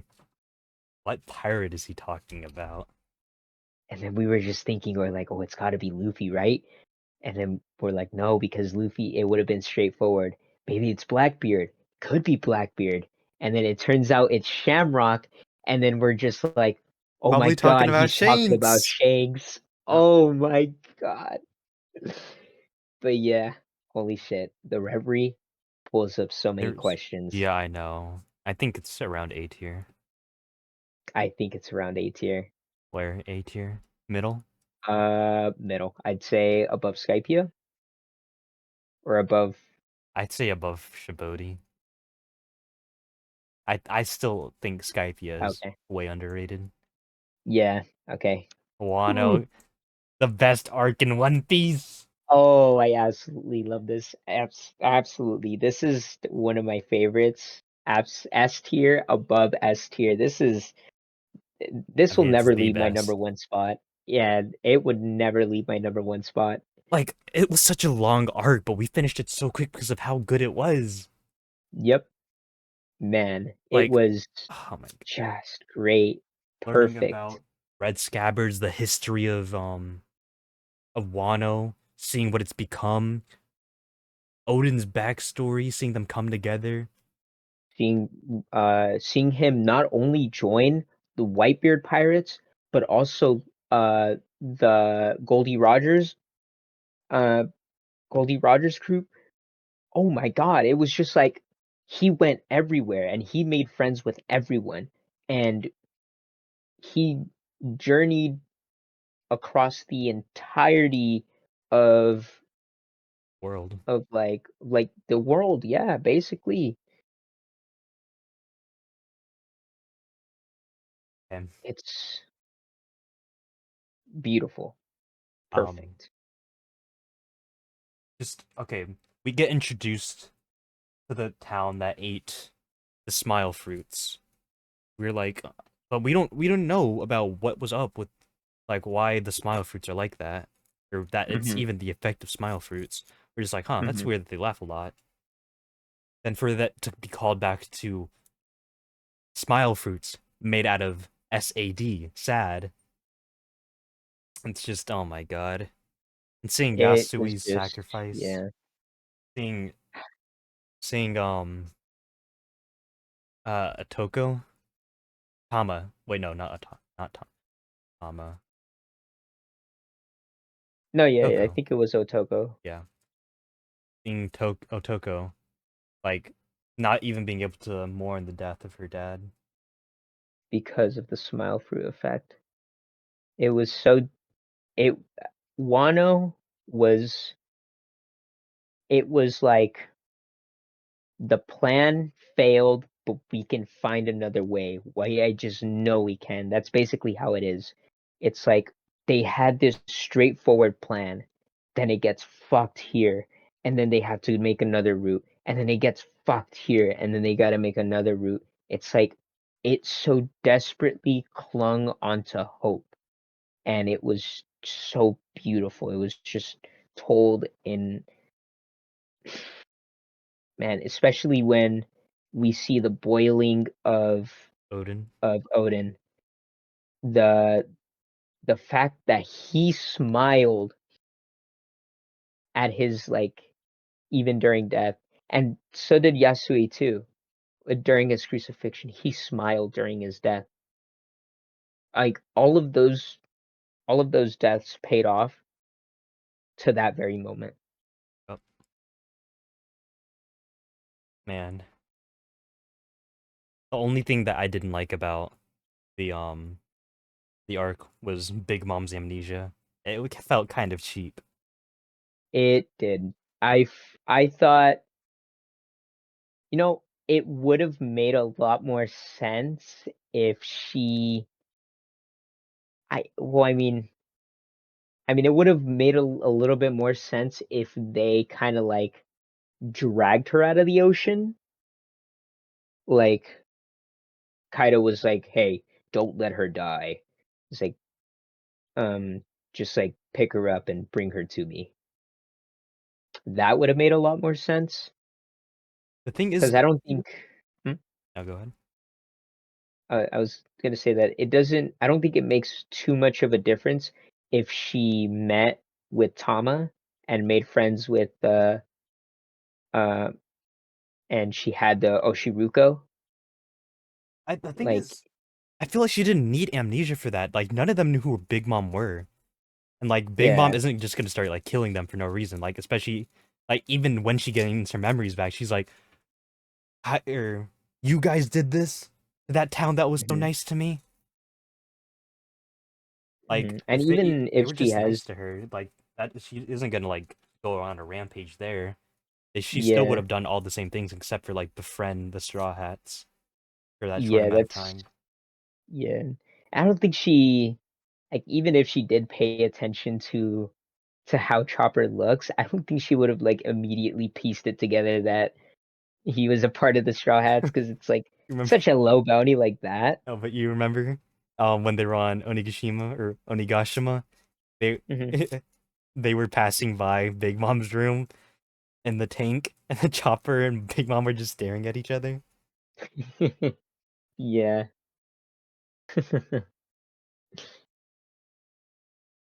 And just our first introduction to Kaido, like his devil fruit. Oh my god!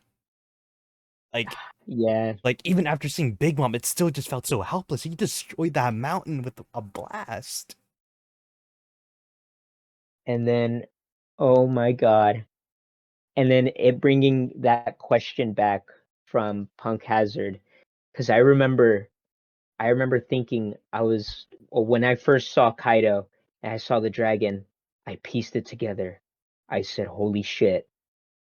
Um, Vegapunk did the impossible.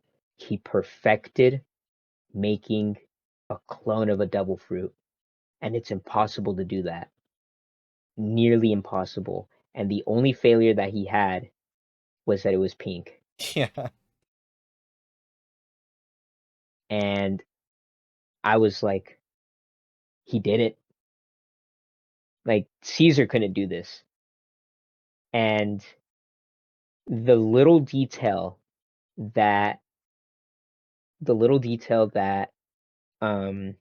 CP9 or CP0 said was the devil fruit was missing in Punk Hazard, but it was considered a failure by Yeah. by Vegapunk. They're like, thank God it was only a failure. Thank God it was only a failure. The failure being that it was pink. Yep. Also, Wano, I feel like they do such a good job of just seeing the utter degradation of a country because of someone's greed and their anger. Mm-hmm. Like, you couldn't even speak of a name. You couldn't even speak of a name without getting executed or exiled or tortured or sent to a prison camp. It's like that's how like crazy it was. And us learning how like fucked up Orochi is, how he found joy in seeing people eat the failed smile fruits, which is why he like gave it all to that one town. And my God, it was really heartbreaking. Yep. And even though they were fighting with, it was like, how many was it? It was like 3,000 troops. Yeah. Against It like was 3,000 30,000. troops against 30,000. The odds of them losing, like as long as they went out fighting for what they Yep. for what they thought was right, was it was just amazing. It was Jesus. Yep. Holy crap. Wano's Not only that, peak but fiction. us learning about Denjiro, how that he was actually Kyushiro, not Kyushiro. No, yeah, Kyushiro. Yeah. And how he spent his life, or well, not his life, but spent all that time just as Orochi's kind of bodyguard to ensure that, you know, he's got that insider information. And how Yeah. Komurasaki, or um yeah, I forgot her real name. I forgot too. Komurasaki actually had to spend all that time as a Oiron, and how she had to endure all that waiting for 20 years. Yeah. It was just, and then it too came the question, because we knew that Denjiro or Kiyoshiro knew about the paper, and it made it seem like Denjiro or Denjiro, Denjiro was going to be the the traitor. person who was trading, betraying Well, the, not betraying, because well, we didn't know yeah, that he was a scabbard, but it made it seem like he was the one leaking all the information. yeah, it really did. Like, it tried to throw us into so many like different areas, and especially with with like the witch with the clone fruit. Like, we thought that it was her getting the information to send to Kaido, and it was just like there could be nobody else. And then it turns out to be Kanjuro, and then it makes total sense. Yep. Hate Kanjuro. Also, I loved Odin's backstory. Absolutely loved it. Honestly, I liked Queen. He was funny. Yeah.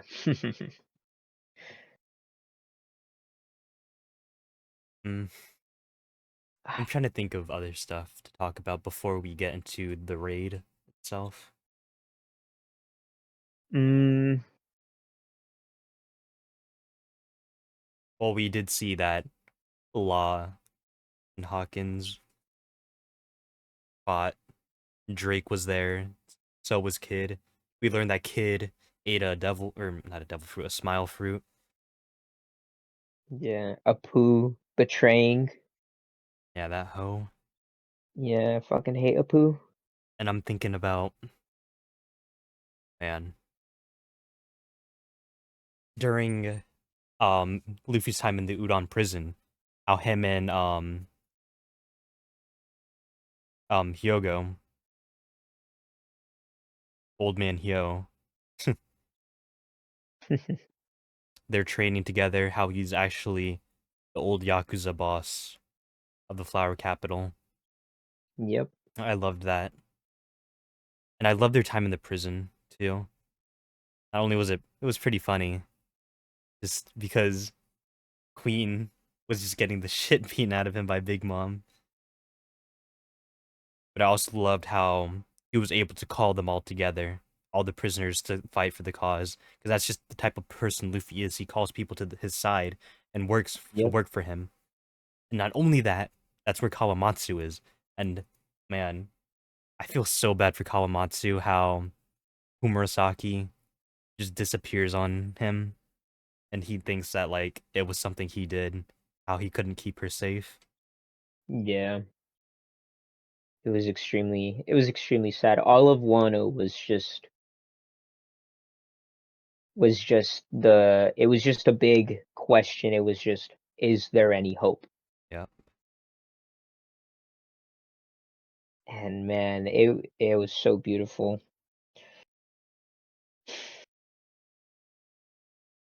Not only that, but the story of the dog.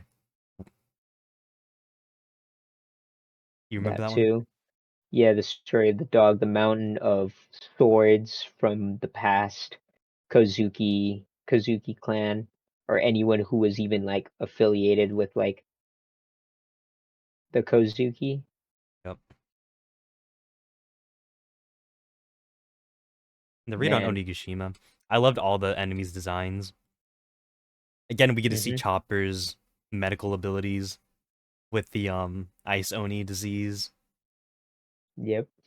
We see Sanji, um, his fear of becoming like his family, or what is no longer his family, where he Hmm. destroys this thing that gives him such great power because he's scared that he's gonna turn into a monster. I loved that. And I love that Queen played a big part into him like thinking, holy shit, like this is some things that I wouldn't do that I'm doing. He like gaslit him into thinking that he was doing those things. Yeah. Another thing that It's I like, wow. I think that I really Hmm? liked is Sanji being able to put his trust into Robin to save him. Yeah, It just shows how much the crew trust each other. Also, Doji's death really hurt. yeah, And I really thought Kinemon was gone too. Like, oh man, if he died, I would have been so sad because we've known him for so long.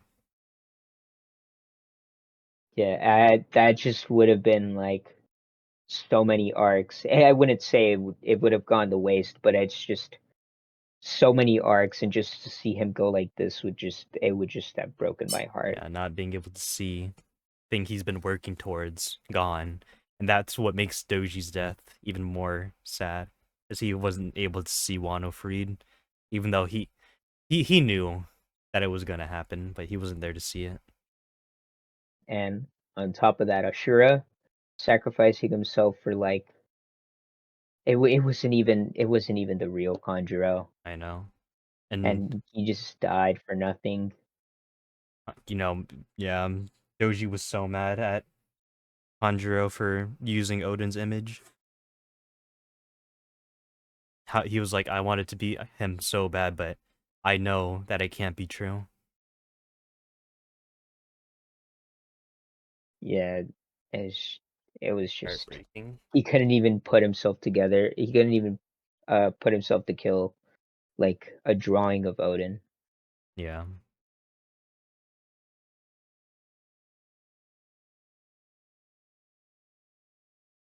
I think Yeah, Gear. just thinking back to that was really rough. Yeah. I think Gear Fifth is the best done power up in One Piece. Yeah, definitely. Yeah.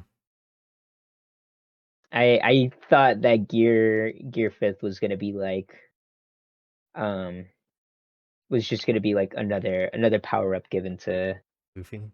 given to Luffy. Like even though he worked hard for Gear 3 and 4 or Gear 4, and it was what, it was Bounce Man and Snake Man. Snake Man. Yep. I thought, I still don't really care too much about the gears, but then seeing this one and seeing how meaningful this gear was and how important this gear is, it's just like, okay, yeah, I like Gear Fifth. Yeah. And then finally seeing the defeat of two emperors and Luffy finally becoming an emperor was crazy. Yeah, and then the amount of effort Kid they could have lost. We have to think about this. They could have lost. There was a small, slim chance that they could have just um not even a small slim chance. There was like a small slim chance, or like this really big, uh, I don't know how to say it. The odds were that they were not that, They were gonna lose. yeah, they were gonna lose. Wow, the fact that they ended up pulling it off, Crazy. smoking on that Big Mom pack. And not only that, we also saw Kid's obliteration and the end of Leloucha. Yep, So insane. So many theories. I loved it.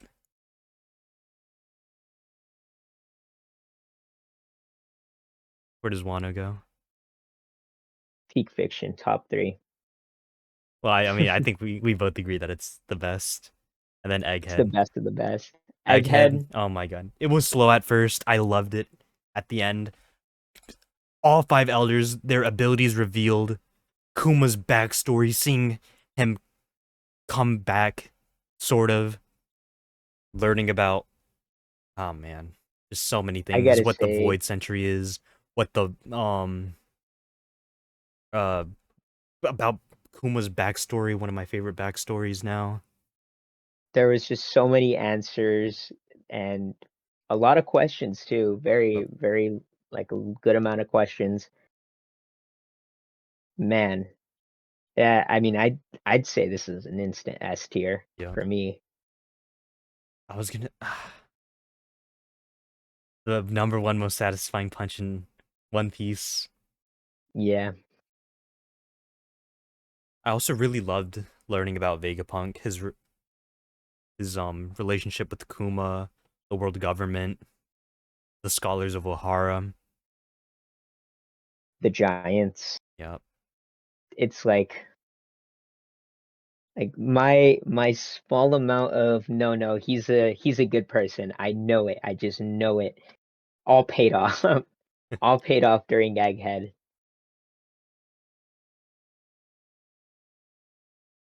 Absolutely loved it, and I will always continue to love it. And just oh man, it was so hopeless. It felt so hopeless. It did. How powerful the five elders seemed. I And mean, the one thing that Kizaru. I didn't. Hmm, Kizaru. Seeing Kizaru like actually show an emotion besides indifference, if you even want to call that an emotion. It's so crazy to me. Like his whole persona is like he's sarcastic. He does not He's give a like doesn't fuck. take shit seriously. He can get it done, but he Nonchalant. just literally, yeah. And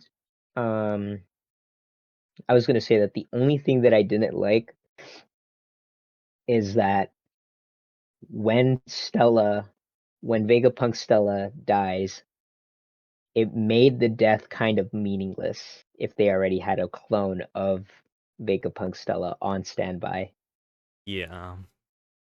and all the Vegapunks came back. I mean, I kind of saw that coming almost. Because I'm like, there's no way they're going to destroy the mind. Punk Records.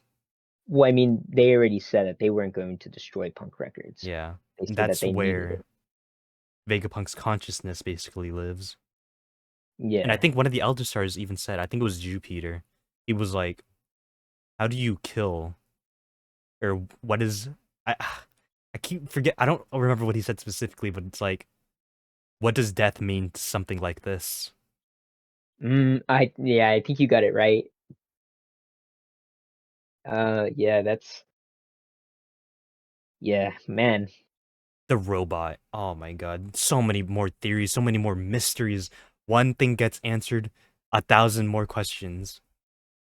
Yeah, it's just like what was it doing at what was it doing at Mary Jo. yeah, what was it doing at Mary Jo? Because that's the last time it moved. It moved to climb to the top of Mary Jo. And then like we know that Vegapunk Vegapunk tried to like get it to function again with the Mother Flame, but it didn't work. So he kind of just saw it as like a He said junk. yeah, piece of junk, but he still wanted to study it and wanted to make his own. And it wasn't until Luffy turned Gear Fifth to Joy Boy that the beat of those the beat of those drums like woke him up, kind of like Zunisha Yeah. during Wano. And the thing is, that's when we learned that 200 years ago, Joy Boy lost.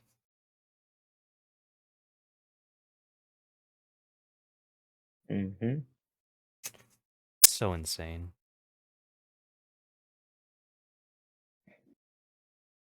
Yeah, it's wow, man. There were so many,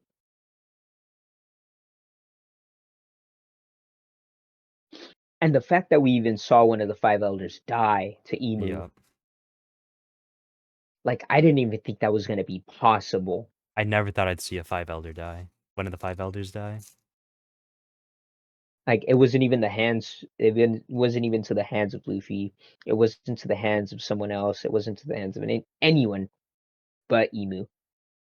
Yeah, the people And who we thought ooh, were at the top of the world can just be erased like that, even. yeah, it's just holy shit. That's even scarier. And then Darling we becomes get, yep, the new elder. yeah, Jesus. That just brought up a whole new question. It was, oh man, wow. And the fact that he had twins.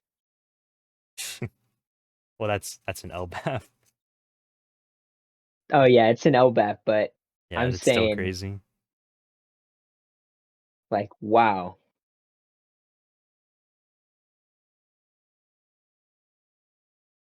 Hmm. Not only that, I just love the design of the island. True. The island Same. 500 years into the future. Yep. That's They too kind of the boots that they had kind of reminded me a lot of Mega Man. true. True. Like a lot of a lot of Egghead reminded me a lot of like Dr. Wily from Mega Man. Actually, Pretty yeah, true. funny, pretty cool. Where should we rank Egghead? S tier. Oh man, this is Top. going nowhere but S tier. Yep. So our top three. Yep. Literally the past And 3 arcs. yeah, the past 3 arcs, and they were just the best. One Piece I mean, is in its best era. yeah. Man. Take a I final don't look know at what the that filler list is. and tell me if you think we should move anything around. Uh,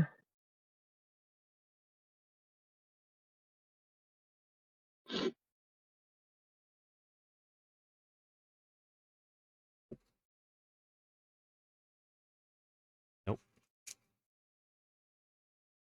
nah, I think everything is good. All right.